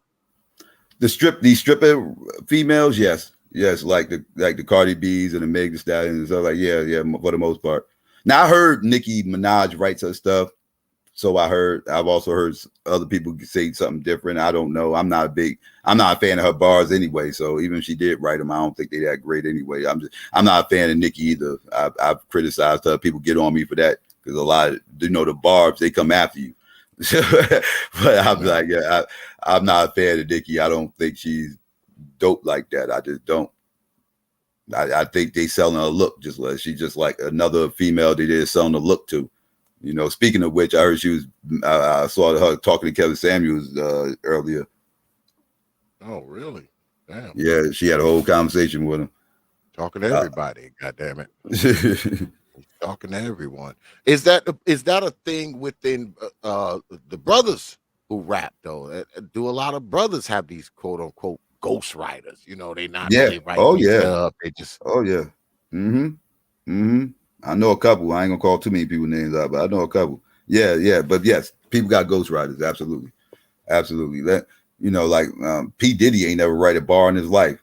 Neither did Dr. Dre. Neither did Dr. Dre. Neither. If you ever heard them rap anything, they ain't never wrote a bar in their life ever. So it's more so some of the bigger names who are utilizing the ghostwriters, not the people who are like, quote unquote, bringing it right from the street, right? It's the more bigger names. Yeah, people that come from the street. Yeah, for the most part, most people that come from the street respect the code, and they wouldn't even play themselves to have a ghostwriter because they'd be scared to get called out on it. Even though Lil Wayne has been accused of having a ghostwriter in the past when he was younger, and people have pulled out receipts for it. So yeah, Gilly from Major Figures actually was saying he used to write for Lil Wayne back in the day when he first came out with Cash Money. He had brought out some receipts for it too. Let's see who else got caught with. I had Ali Vegas does a lot of ghost writing. When I interviewed him, I tried to get him to drop a whole bunch of names, but he wouldn't drop the names. But I was trying to get him. But yeah, but he did a lot of ghost writing for people too. But let's see who else did a lot of infamous ghost writing. Source Money, if y'all know who Source Money is, infamous ghost writer. Who else? Let's see, Jada used to ghost write for Puffy, but people know that already. Other people ghost writ for Puffy too. Of course, Dre had Ghost Riders, Eminem, Cube, and a whole bunch of other people done Ghost Rip for Dre. But these are producers, so you kind of they shouldn't be too shocked that they had Ghost Riders. Yeah, well, does it? Well, I guess Yeah. I'm pretty sure it has to matter. But I mean, if your ghostwriter is writing good shit, it don't matter, right? If he's writing good shit, right? I mean, Or no? if you a listener, no, it don't matter if you're a listener.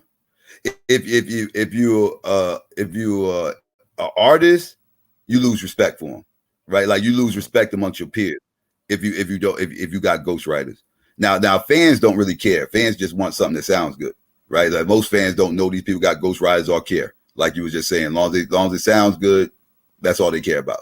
You know, to them, that's their song, that's their name on it, that's them, right? That's all they care about. But artists, yeah, they take that though. Like you lose respect from your peers when you find out. Well, people find out that you got ghostwriters. That's why people take that so personal. Oh, and you got a request, brother Psychopatheist, from my man Art and Style. He said, whenever you're free, fam, I need to do a Gen X hip hop panel with you as the kickoff. Yeah, Oh, this no is the doubt, guy, no doubt, man. no This is doubt. the Scream guy, at me. brother Art. This is the guy. And also, $5 super chat from brother Chief Rocker. Appreciate that $5 super chat. He says, peace, T.P.O.T. and guests. Speaking of female MCs, what's your take on the sister from NC? What? What? I think he said, I believe. Her I name, think it's I believe her the name is name is Rhapsody. Yeah, I know what he's She's talking nice. about.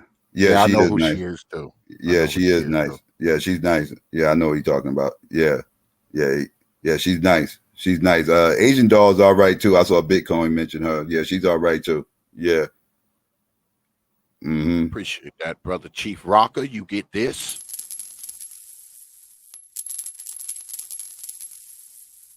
I appreciate you dropping your hard-earned coins on this platform. Well, let's talk about the future of this whole hip hop thing. Where do you see hip hop going in, say, the next 10, 15 years? Where we gonna be? We still gonna be listening to mumble rap and shit? I think hip hop is gonna eventually go back underground. I think it's going to eventually go back underground. It's going to need a rebirth. It's going to have to come out the ashes like the phoenix again. I think it's done. I think this little weird fusion of hip hop and R&B and mumble rap, and I don't even know. Like New said it in the chat. Shout out to New. That's my dude. He heard me say this before. I call this hip hop.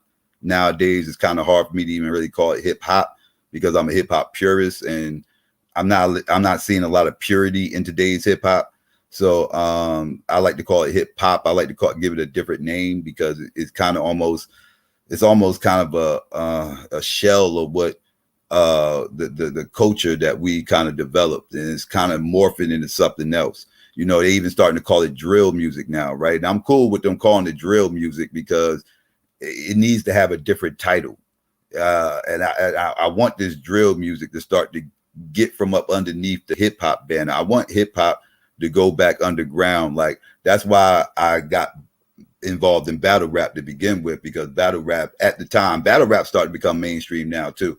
But at the time it was underground, and it was hip hop purity. It was at its rawest form. And that's what I appreciate. And I think stuff like that's why battle rap striving and blowing up and becoming mainstream is because people don't feel like the mainstream industry stuff that they're hearing music wise is hip hop at its purest form. So people feel like they need to go other avenues to find hip hop at its purest form. That's how battle rap took off the way it did, and still taking off. And so I think hip hop is going to have to kind of resurge from something like that. And I think it's going to have to take a hit in the industry in order to go back to what it was and what everybody originally fell in love with. Wow. coming from a hip hop historian saying that it's going to go back underground, I never thought that. I thought that it would, I don't know, become uh more mainstream than it is now. Because, like I said, I seen hip hop on a Kraft macaroni and cheese commercial. Goddamn, I saw some hip hop on a damn what the hell was that commercial I saw? And they was rapping, they was talking about money and shit. They was talking about Mhm. a Oh money yeah, app it's on your everywhere. phone. They was rapping Got that shit. I was like, this Geico shit is everywhere. Geico commercials, everything else. Yeah, it's everywhere. Now those old songs are always gonna have nostalgia.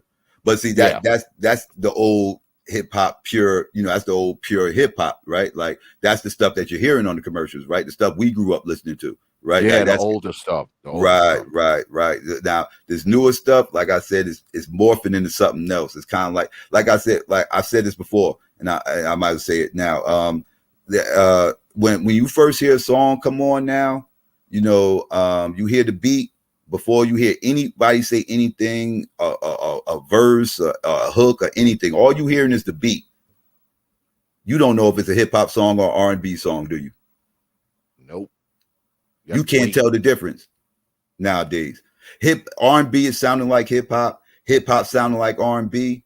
It's this weird fusion going on, and nobody can tell the difference anymore. When we was coming up, we knew a hip hop song when we heard the song come on. As soon as we heard the beat, we knew it was going to be an R&B song. Second it came on, when we heard the beat, there was a difference there. It was a separation there. When you was in the mood to hear R&B, you had the R&B over here. You could throw on some Bobby Brown, some Whitney, some Luther, Freddie Jackson, whatever you went to, right? Boom. Or you could throw on some house music, right? You could throw on, Move Your Body, Like This, whatever the case may be. Or you can go listen to some hip hop. Queen Latifah, Kid and Play, Salt and Pepper, Cool G Rap, Big Daddy Kane, whatever, right? Like you had these, whatever your mood was in. Now everything's jammed in together. You got house, R&B, and hip hop all fused into one, and it's called, I don't even know what to call it. Like I said, hip hop. That's the only thing I could call it, because I don't know what's what anymore.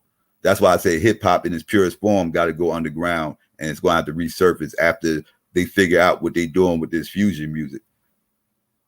Yeah. Shout out again to Brother Chief Rocker with the $15 super chat. I appreciate that, Brother Chief Rocker. He said, one more time, T.P.O.T. And then he drops another $5 super chat. He says, would you say that when Kendrick Lamar and J. Cole came out, they represented what we listened to in the late 80s and early 90s? Yeah, I like Kendrick and I like J. Cole. I just played Kendrick on my joint the other day. So yeah, I rock with Kendrick. Kendrick is kind of a throwback, kind of an old soul. So yeah, I like Kendrick. And yeah, I feel the same way about J. Cole. J. Cole, he's an old school, old head type, pack rapper, backpack rapper type. You know what I mean? Like he would have been down with probably like Native Tongue if he came out back in the early 90s or something like that. Like he remind me of that type, Tribe Called Quest type feel. So yeah, I like them. They throwbacks. So yeah, I do appreciate them. Appreciate those super chats, Brother Chief Rocker. You get this. A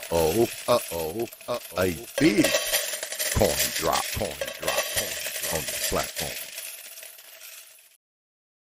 I don't know how much time you got, Brother Psychopatheus. Usually when I have somebody on, I bring a few people up so they can chop it up and, talk about whatever we talk about. I don't know how much time you got. I got a little bit more time. I got a little bit All more time. I right. can talk a little bit more.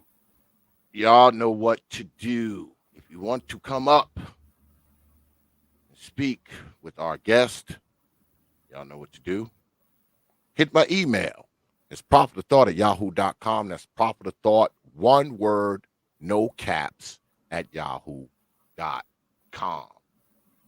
And looks like Brother Chief Rocker with another super chat showing out with his money tonight. He said, I'm late to the stream, but did you talk about Nas? No, we didn't. But if Brother Psychopatheus wants to speak on him, feel free. Go right ahead, brother. Oh yeah, Nas is dope. Nas is probably the dopest MC to come out of Queens. I'm trying to think. Can't think of anybody doper that came out of Queensbridge than Nas. Nas would probably be the GOAT coming out of Queens. He ain't the GOAT of all time, but if we keep it as boroughs in Brooklyn, he would be the GOAT coming out of that borough. Nas is fired. Nas came out and he was compared a lot to Rakim. I remember when he first came out. I never felt like I never compared him to Rakim. It was different to me. Nas he had a different type of flavor with him. He definitely used a lot of similes. I love his compounds he used within his bars. He got a nice flow. He rides the track very well. His first album was a classic. Illmatic. I argue with people about this though. I'm about to say something controversial. I don't know how people gonna feel about this. Me personally, I always thought Nas' second album was better than his first. A lot of people disagree with me on this because everybody loved Illmatic. Everybody loves Illmatic. That's like usually the number one go-to Nas album for everybody. But I always liked It Was Written better than Illmatic, and they both was dope. I'm not saying Illmatic was whack, but I was just a bigger fan of It Was Written because It Was Written. He showed his versatility, and It Was Written. Illmatic, he came out, he showed he was dope and he had bars, but It Was Written was where he really showed his versatility. He showed he could make songs for the radio. He showed he could tell stories because he actually told that story about the Power song where he was the first person. Pac did it after him. People think Pac did it first, or people don't even know Nas did it. But Pac had that song where he talked about him being a gun. And he was the whole song was a metaphor about him being a gun. And then Pop came out like a year later, maybe it might have been some months later, and he came out with Me and My Girlfriend. Everybody remembers Me and My Girlfriend. It's the same concept, right? They both had the same concept, but they both did it similar times. But Nas' album dropped first, so I always give Nas the credit for that. But Nas is a very, very, very dope MC. He's in my top 5 all time.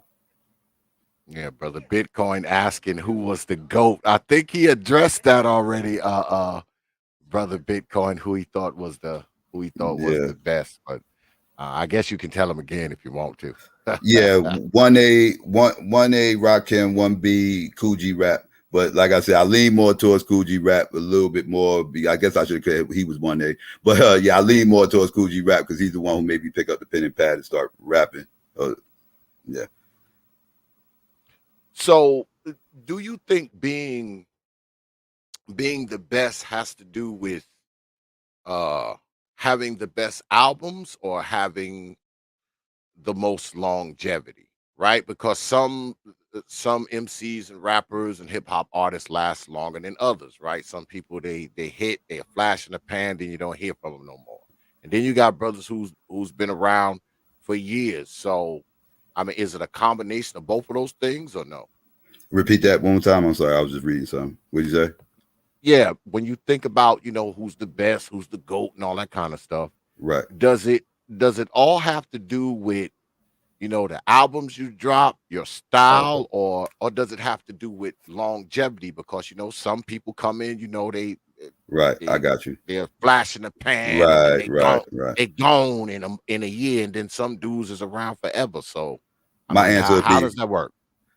well, I don't go off record sales myself because again, I look at things from an artist perspective, so I don't get too caught up in record sales because that just means one artist was more popular than the other. That don't necessarily mean it was actually better lyrically, and lyrics mean everything to me. For me, longevity does matter because, like you said, flash in the pan. It's a bunch of people that had a good run on maybe first, maybe even 2 albums, but then they disappear. And I can't put somebody who had 2 albums over KRS-One. You feel what I'm saying? Like, how do you do that?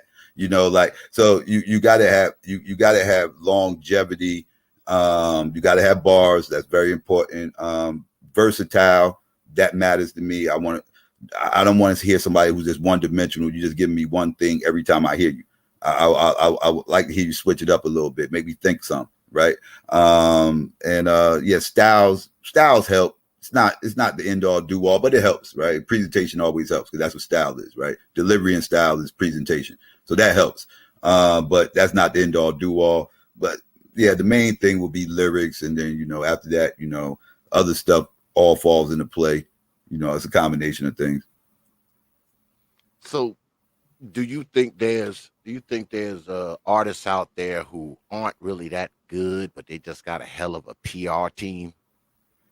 Mm-hmm. Yeah. Nelly. I said Nelly. So what? He just got a hell of a PR setup. I mean, I yeah, mean, I mean, he I know the guess right his people. music is You all know, right. I mean, I guess yeah, I I mean, get that he, much on, he but he know the right people. He greases the right palms. He's one of these contrived rappers that I was talking about. He's not an MC. I ain't gonna say other people write his stuff, but the stuff he spits ain't that good. So it don't matter if he needs somebody to write his stuff. Let's put it that way. I'm not a fan of Nelly. well, let me ask you this because because this happens only in rap and hip hop, where it's sort of like basketball or football, right? It's a young Hmm. man's sport, and eventually you age out. But Right. in R&B and country and all this other kind of stuff, you can be goddamn 60 years old and still be getting booked for tours. That's So real. why is it in hip hop you age out like basketball or football or some other professional sport? Why can't the 50, 60-year old rapper still get booked for tours? Well, they got the old man's, they got the oldies but goodies circuit that they go around the small spots and they perform and everything else. Not as big as the R&B spots, obviously, because they don't have as big of a following.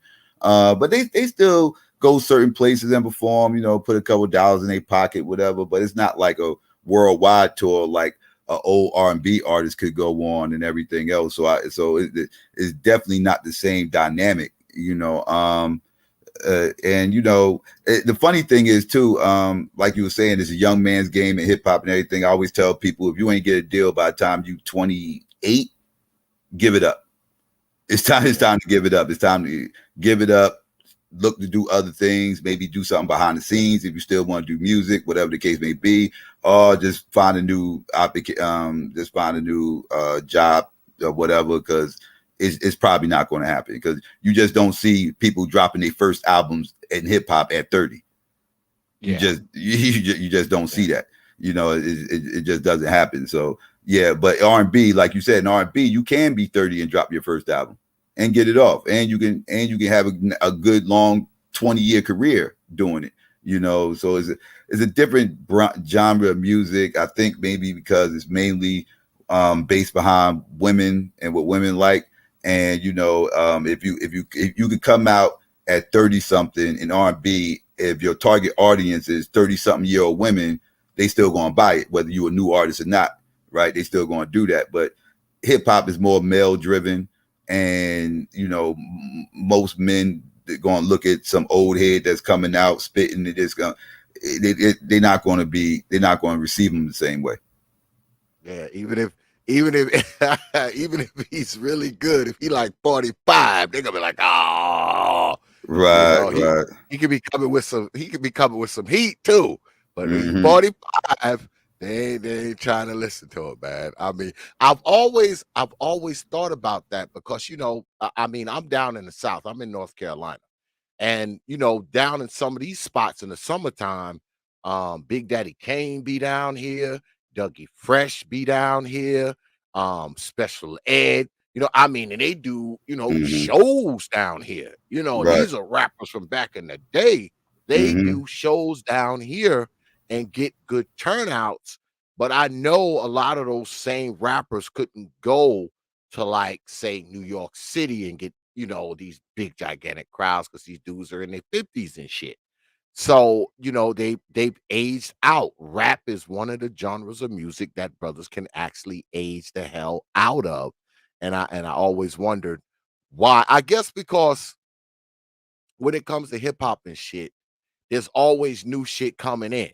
So there's no room for old fellas. Once you done hit that age, just like the NBA, once you done got to be like 35, it's time to stop.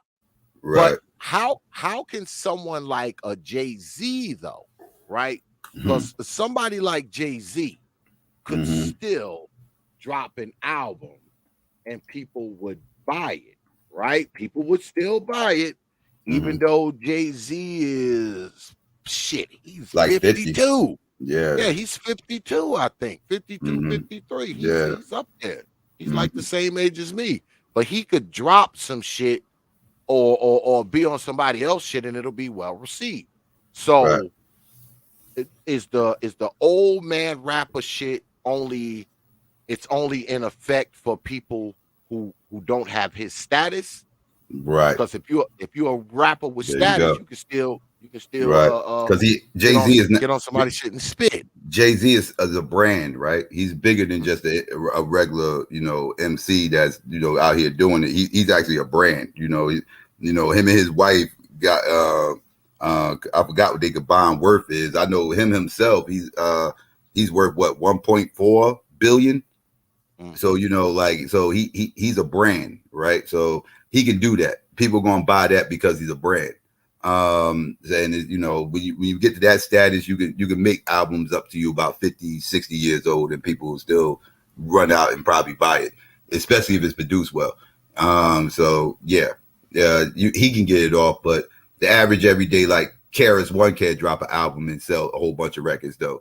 And Karis One is nice, right? And he got a long resume, but he's Mhm. not going to get those same album sales, right? It's not because he's not talented. It's just that Karis One is not the same brand that Jay-Z is. He's Yeah. not as marketable. Motherfuckers trying to start shit. brother brother New is saying that Jay-Z stole his style from the GOAT Big L. Is that true? He actually took his style from Jazzo. He actually took his style Mhm. from Jazzo, the guy who brought him out from Brooklyn. Actually, Jazzo did a whole song dissing Jay-Z, putting it out there how he had put him out. But yeah, Jay-Z first came out. Jay-Z got put out by Jazzo. Jazzo's the one who brought him out. Jazzo was the established artist, and Jay-Z was under him. And he was on a couple of Jazzo songs. They were spitting the same style and everything. Like he was baby Jazzo when he first came out. It was Jazzo and it was Jay-Z. Jay-Z was the up and coming dude. So yeah, he actually got his style from Jazzo. Yeah, man. When it Big L comes is to dumb the nice though. Big L is dumb nice though. Yeah. Mhm. When it comes to those older, like those older rappers, because I remember, um, I think it was back in 2004 or five. I remember uh Run from Run DMC Mm-hmm. tried to make like a comeback, man, and it didn't go well, man. Mm-mm, mm-mm, I was mm-mm. like 2004, No, the 2005. I young kids remember. ain't trying to hear all that. No, they not. Yeah, No. and the song, I'm an old Negro, and the song was all wrong. It was The the the problem song was with wrong. Run, the difference with Run is Run been out the game so long there's a disconnect, right? Yeah. Like Jay-Z was never really out the game for long stints of time. He always was like hovering around. So it's no real disconnect if he drops an album. Now Run, like they took a long hiatus. Like Mhm. they took a long hiatus between Raising Hell and Together Forever. That took about that was like a four-year layoff or something like that between albums, which was long, and that kind of killed their career too, to be honest with you. And then they dropped that other one, the one that had I Am the King. I forgot the name of the album. They dropped the other one. That one didn't do too well, and then after that, they didn't drop anything else. So they kind of like, because that's around time Dre and everybody started taking over, and all that old school '80s music went out the door. And they, like I said, disconnect. They have no connection with people outside of our age bracket. They have no connection with the millennials. Millennials have no connection with Run DMC. The Zoomers have absolutely no connection to Run DMC. That would be the Gen Xers. That would be us. We the ones who got the connection with Run DMC. So if we ain't buying it, it ain't gonna sell. Yeah, because I know when I play like some Run DMC, my nephew be looking at me like I'm crazy. Like, oh, what's Right. this? They don't get it. They don't get it. What's this? Yeah, they don't This they don't kid. get it. Like, what is this? Yeah. He's like, what's this, huh? I'm like, "This is music, boy. It's what this is. This is music. Shout out to Chief Rocker again, showing off with his money tonight. He said, "What's the deal with Rick Rubin?" What's the deal with Rick Rubin? Well, Rick Rubin was the co-founder of Def Jam. Russell Simmons. They met up in college, and they started Def Jam out their dorm. It was it was an idea of Russell's. Rick Rubin was cool with it. Rick Rubin was messing around in the music circuits back then, because back then a lot of the hip hop and punk rockers all kind of shared the same club spaces, right? Like they all kind of maneuvered within the same club spaces and everything else, and this is how you start getting the connections with like Yo MTV Raps. Yo MTV Raps, which was the first nationally televised music video show that was solely dedicated to hip hop. Now, it ain't the first video show that was solely dedicated to hip hop. It's the first nationally televised show that was dedicated solely to hip hop, and that came across because Fab Five Freddy, who would run these running these circuits out in these little punk rock clubs and everything else, and trying to get hip hop artists up in there and everything, got connections with some people from MTV, and he ended up able to talk them into coming up with an idea for a hip hop show that was dedicated to solely hip hop, just music videos, because it was none that was nationally televised. So that's how that all came about. But the connection with the punk rockers and the hip hop stuff that had to do a lot with Rick Rubin, and that's where they found the Beastie Boys that I mentioned that earlier. They was punk rockers. They wasn't rappers at first. They was punk rockers, and then that turned rappers. So he had connections with all them little spaces, and plus he was able to give them distribution because he was the white guy, so they could use him to try to give them some credibility, right? So yeah, so that's how all that took place. I'm not a big fan of Rick Rubin though, but he's one of the reasons why rock and roll got incorporated in a lot of Run DMC's early music. If you listen to a lot of Run DMC's early music, it was a lot of guitar riffs and everything, like Rock Box and King of Rock, even Raised in Hell, Walk This Way. All these songs had heavy guitar riffs, and it was all through their albums and everything. All that was a product of Rick Rubin. He wanted to incorporate rock and roll and hip hop, and it worked for a while in the 80s because they was the only ones doing it, and it was a gritty sound. It was a gritty sound. It worked for Run DMC and their style at the time, but when they jumped the shark when they did the whole Walk This Way thing, even though that helped their career blow up to the point of icon status, it also killed their career.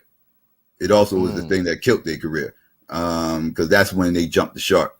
That's when they started losing a lot of their core audience started to fall back, because they wasn't the core Run DMC fans hated that song. Core Run DMC fans hated that song. White people loved it. But only difference is it hurt their core base though. It hurt their core base because around this time, this is when hip hop was starting to change. Because this is in 1986, and in 1986, this is when hip hop changed in 1986 lyrically when Eric B for President and My Melody came out, because Rakim came out in 1986, and when Rakim came out in 1986, lyrics changed, hip hop changed. You actually had to spit meaningful bars at that point. You couldn't just come in with the whole yes, yes, y'all, to the beat, y'all. Party people would be like having a ball. But that's cool, but it's not what Rakim was talking. It wasn't what Rakim was spitting. People wanted to hear things like hip hop purists, hip hop heads. People that really enjoy the lyricism. They wanted to hear people that was actually saying things that make you think, that make you hit the rewind button. Like, hold up, what did he just say? Let me hit this rewind button. I don't know what he just said. I got to hear that again. Let me make sure he said what I think he just said. Run DMC really didn't have that type of music. You know, they had a type of music where you just listen to it. You know, you enjoy it. After the song's over, if you enjoyed it, you'll rewind the whole song.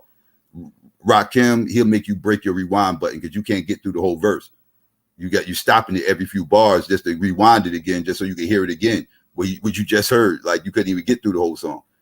And that Rakim kind of changed the game. And then after that, you know, KRS-One came out in '87.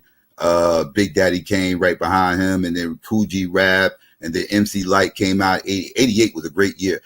MC Light came out '88. EPMD came out in '88. What else came out in '88? NWA came out in '88. See what else? '88 was like to me, 1988 was the greatest year in hip hop history. Just one solo year. If I had to pick one solo year, the greatest year in hip hop history, give me 1988. Yeah, That would be my year.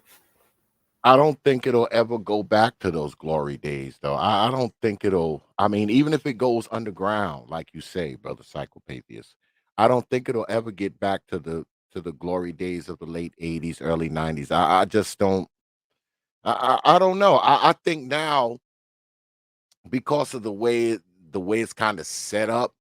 I mean, and we talk about you talk about Run DMC jumping the shark. I guess they were trying to go mainstream. They went from dumb diddy dumb to the diddy dumb dumb to walk this way and shit. So that Right, that hurt right. them. Yeah, that hurt them. And I think that's where we are now as far as hip hop. Because like I said, before that, you hear these hip hop songs on these commercials, but it's none of this new shit. It's none of this new mumble rap shit or drill rap or whatever they call it. You don't hear that shit on no commercials. They don't want anything to do with that shit. So that stuff is going to remain, I don't know, playing in the clubs and playing on particular radio stations. I don't think Mhm. that stuff is even capable of crossing over and being Yeah, played on like a commercial for Frosted right. Flakes or some shit like that. Like, Right. yeah, I mean, I just don't see them. I don't see them having Tony the Tiger, doing You some don't think they're mumble going to rap. age? Yeah, they're not going to age well. Yeah, I agree. No, no, they're not. I mean, because you're hearing hip hop music from the 80s and 90s in 2022 on commercials. Even even people like Sir Mix-a-Lot and people like that, you kind of hear their stuff, man.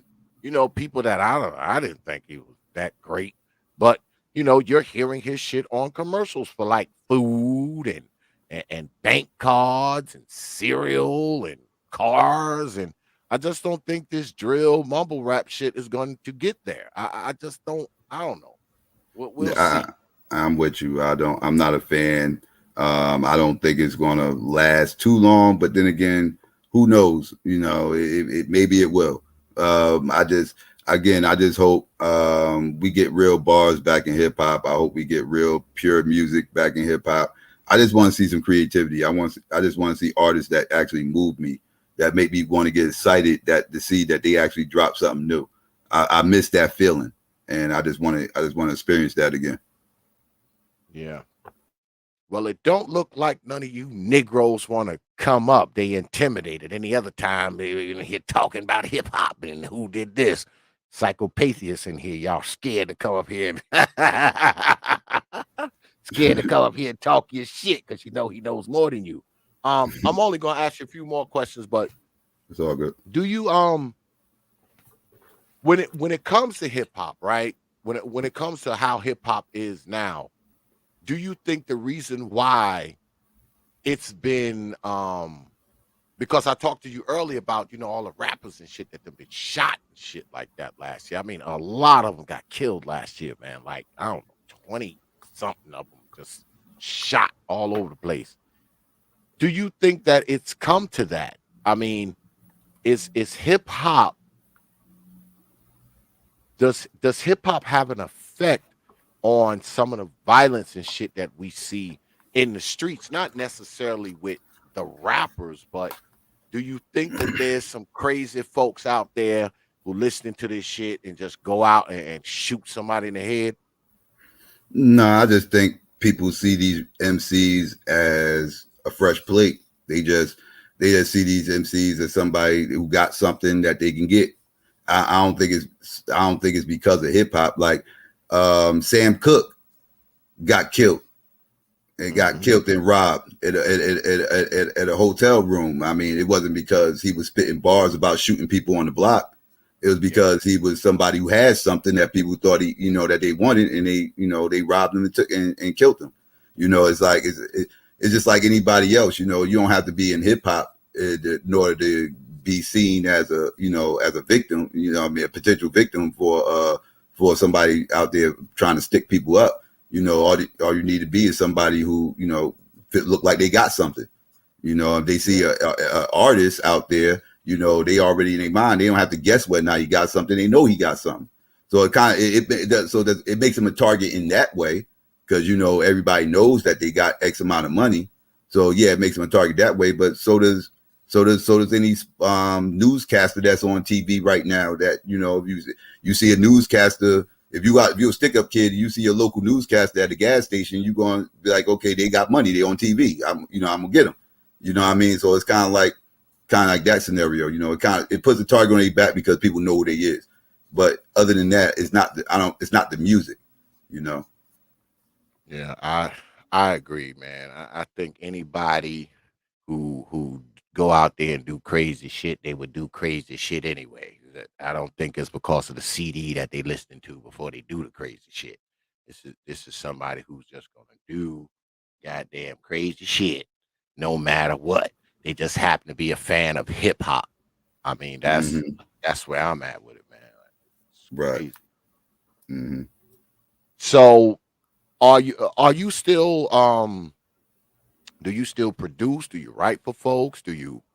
Are you still working within the hip hop world? Like, do you still like produce shows, write Well, lyrics, motherfuckers, all that kind of shit? no, I don't write anymore actively. I play around freestyling on about everything else. Still, I never stop doing that. But no, I don't produce music anymore. I still work behind the scenes. As far as like connecting people certain places. If I find people that I feel like got potential, I'll connect them to certain people I know. That, try to help further them places and.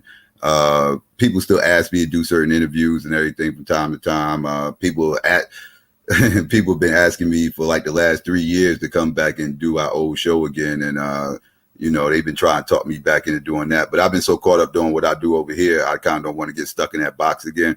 Because as much as I love hip hop, as much as I love doing what I was doing over there, I was in a box and I was kind of stuck just talking about that one thing. And there's a lot of things I like to talk about outside of hip hop.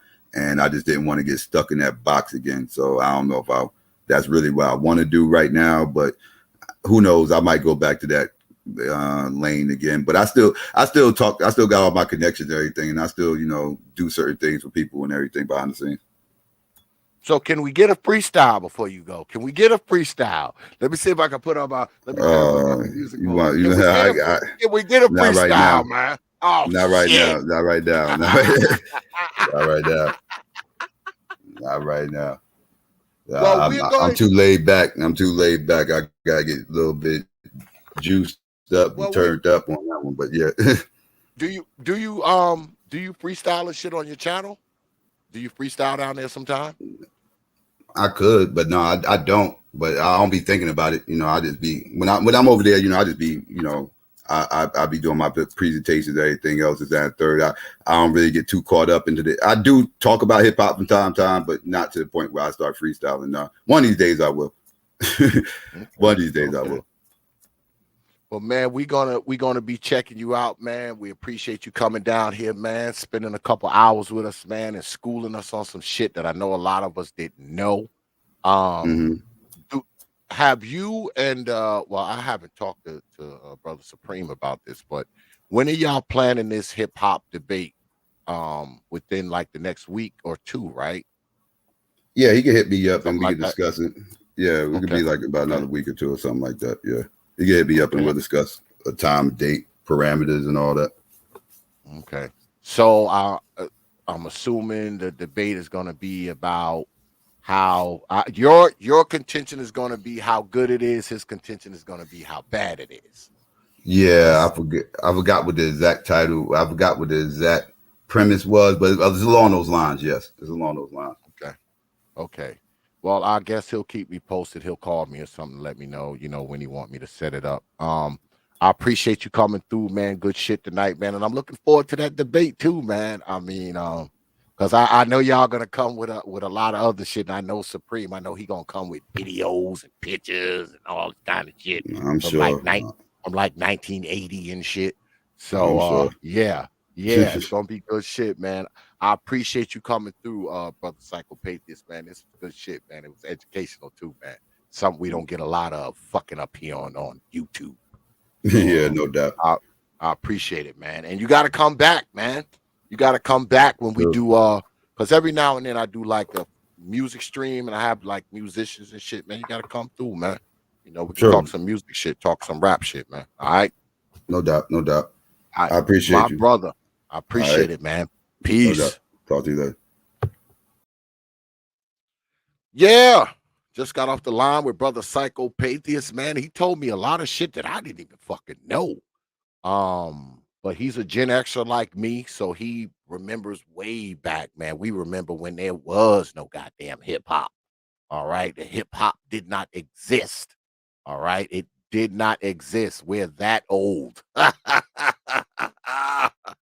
We're that goddamn old where we remember when there were no rappers, there were no hip hoppers, there were no MCs. That freaking old. And brother Chief Rocker with another goddamn super chat, boy, showing out with his money tonight. He said, Psycho, you sound like you could be the black community answer to Vlad. Thoughts. Damn, I should have asked him that before he left. God damn it. Yeah, right. Y'all need to go down there. Somebody put brother Psycho's channel in the chat because he be interviewing hip hop stars, y'all, on the low. I'm telling you, y'all go down there and check him out, man. I was down there watching some of his shit the other day. He interviews real live hip hop stars be on his channel, man. No shit. So you can go down there, man, and you'll see some of your favorite rappers right up on his channel getting interviewed. Yeah. So go down there, check out Brother Psychopathist, man. He's a hip hop historian. All right. I mean, I was asking him questions, and goddamn it, he didn't stud on none of that shit. I mean, he's been around these people, he's produced these people, he's wrote for these people, he hang out with these people. So he know his shit. So if you want to go down there, if you want to check out some real hip hop shit and get some real hip hop history, you need to get your ass down there to Brother Psychopathist's channel. Is what you need to do. And brother Chief Rocker, you drop coins on this platform, you get this.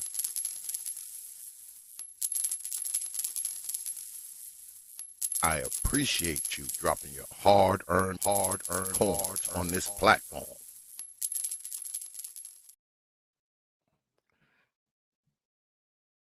Yeah, man. I guess we going to wrap it up. But before we go, y'all know I gotta hit y'all in the head with T.P.O.T's programming notes.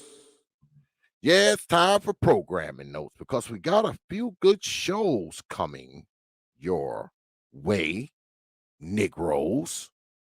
Because tomorrow, the one and only Hood Conservative will be here, and we'll be talking about when privilege is revoked. When privilege is revoked. I know that y'all have heard the recent suspension of one Whoopi Goldberg. She says some things that people thought were somewhat disparaging to Jewish people. So the Jewish people sat her black ass down for 2 weeks, to let her know who's in charge. So we're going to talk about that because notice if you look in the thumbnail here, there's also Nick Cannon.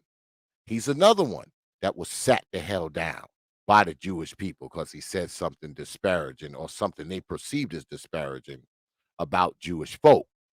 I talked about this last week that we as black people, we have something called prejudice privilege. Uh, I guess because of the history, because of what we've been through in this country, we are in a position where we have something called prejudice privilege. We can be as prejudiced and bigoted as we want to be, and no one says anything. But if anybody says anything prejudiced about us, we have a heart attack, we have a coronary, we have a stroke all at the same time. So we're going to go into it tomorrow. Like I said, Brother Hood Conservative will be here. And it seems like to me, I'll say this before we go on to the next piece of programming notes. It seems like the only people that have been able to call people on whatever discrimination or bigotry they see black people exhibiting is Jewish people. Yeah. Because, see, they'll let you say whatever the hell you want about everybody else. But you fuck around and say something about those Jewish people, they'll sit your black ass down. So we're going to go into it tomorrow, man. We're going to talk about it. We're going to talk about when prejudice privilege is revoked. All right? And Brother Hood Conservative will be riding shotgun.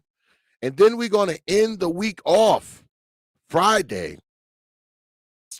Dr. Thunder will be here on our Ask the Doc series. Yeah, we got another Ask the Doc series. The good Dr. Thunder will be in the house and we'll be chopping it up, man, and we'll be talking about the music of life. Those of you who know Dr. Thunder, not only is he a clinical clinician as a doctor, he's also a musician as well. So I might can convince him to play, some of his shit, because I know he plays the saxophone, he plays the guitar, he plays quite a few instruments. So that's gonna be good Friday. We're gonna end the week up nice, man, because I'm gonna see if I can get the good doctor to play us a few tunes with his saxophone or his guitar or something. All right. So yeah, that's what we got going on this week, man. Dr. Thunder, Friday. And the Hood Conservative will be here tomorrow as we talk about the revocation of prejudice privilege. All right. All right. So we're going to go ahead. Hold up. Go ahead and acknowledge the brothers. Because I did hear. Hold up, y'all. I don't want to go without acknowledging the brothers. Gotta acknowledge the brothers dropping their coins up in here. Now my phone acting up. Goddamn, this phone always does this shit at the worst goddamn times.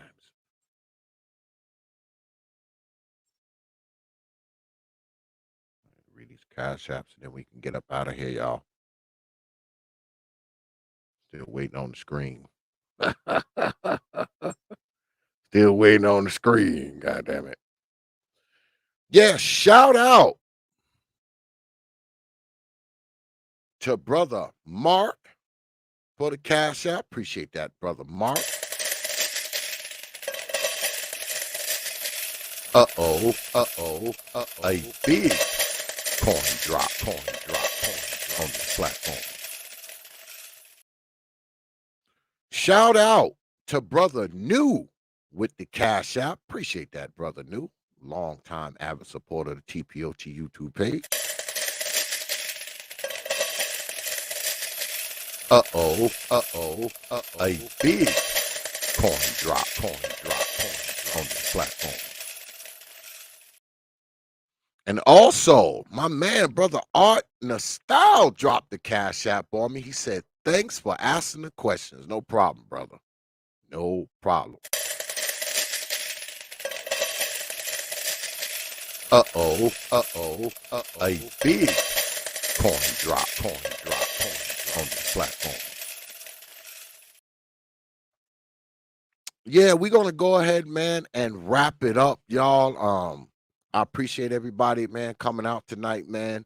You could have spent your Wednesday night anywhere. You decided to spend it here with us. It is appreciated, man. It is. Good shit tonight, man. I really enjoyed Brother Psychopatheist coming through, man, because I'm an old head too, but I'm not a hip hop historian like him. I mean, Brother Psychopatheist knows like every fucking thing about hip hop, man. Like from the beginning, he even knew the fucking date that the first hip hop event took place. That shit was crazy. He knew the date, he knew the year. I mean, all of that shit, all of it. So that was definitely a treat tonight, man, to have him up here. Um, I appreciate y'all all hanging out, man. I appreciate the cash apps and the super chats, but most importantly, man, I appreciate your participation, man. And I appreciate you, man, hanging out with us, man, and hearing a little bit of hip hop history. This is a preamble because him and Brother Supreme supposed to be debating on this channel about hip hop, y'all. I think it's probably gonna be like the next week or so. I don't know. I gotta get with Supreme and Brother Psychopathist and see what the hell they're gonna do. But they're going to be debating whether or not, according to what Psychopathist said tonight, they're going to be debating whether or not hip hop was good or bad. Of course, Brother Psychopathist says it's good. Brother Supreme says it's bad. So look forward to that debate, y'all. It goes down right here on the T.P.O.T YouTube page. You Negroes know. All right. All right. And another shout out for Brother Psychopathist, man, for coming here, man, and dropping some hip hop gems on us. Some shit we didn't know, of course. But yeah, man, I appreciate that, man, and I appreciate him coming through tonight, man. So with that, I will leave you good folk with 3 words. Like I always do. Open your mind. Hours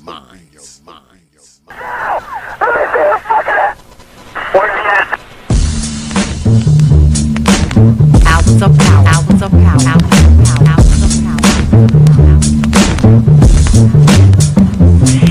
And so a community is where you control your police, you control your commerce, you control your education, you control your house. We don't control none of that.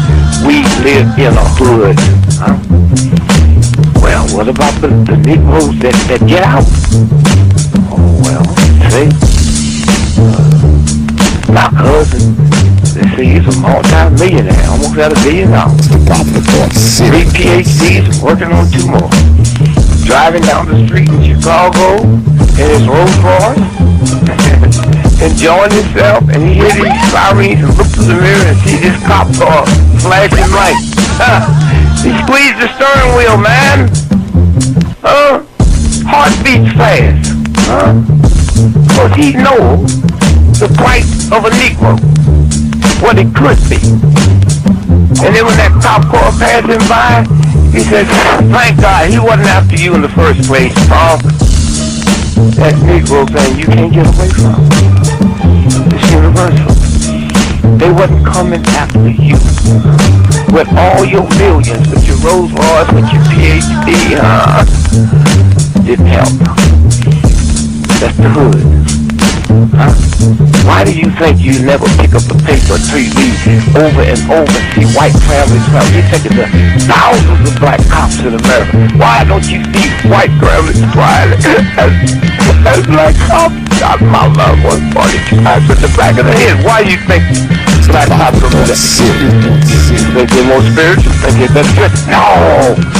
They got enough sense to know that white folks ain't gonna tolerate it. And I will stop in our neighborhood when we decide we will not tolerate it. Now, if we was organized, which is hard to organize people who are just gonna run crazy and you don't know you're crazy. But if we were, with the money we have, and the many people who would come to our aid that don't know what it's like to be a Negro, and we said, look, we saying, if we don't get a federal law to deal with police brutality, that anytime a cop or anybody carry a gun, have to have a license just like you used to drive a car. And if you use it wrongly, you'll lose your license. And if it's upheld, you can never work again as a cop or a store guard or a private detective. How do you get Congress to push that through? Well, you take your economic power and you call on your friends, black, white, young and old, and say, this coming Christmas, if we don't have a federal law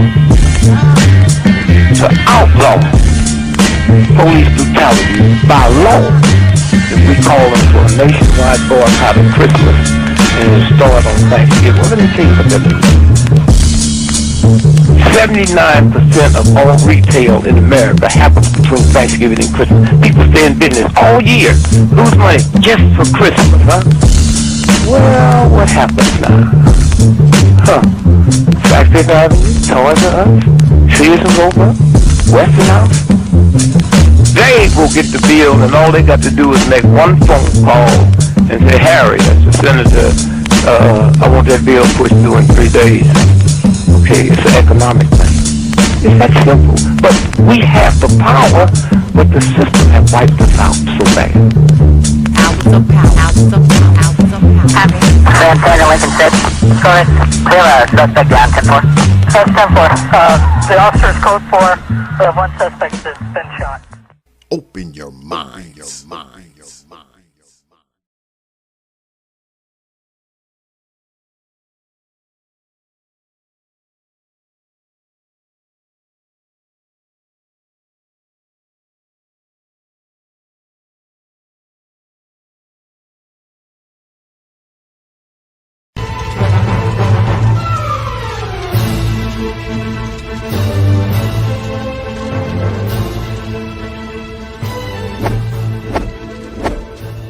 Only from T.P.O.T. Media. Open your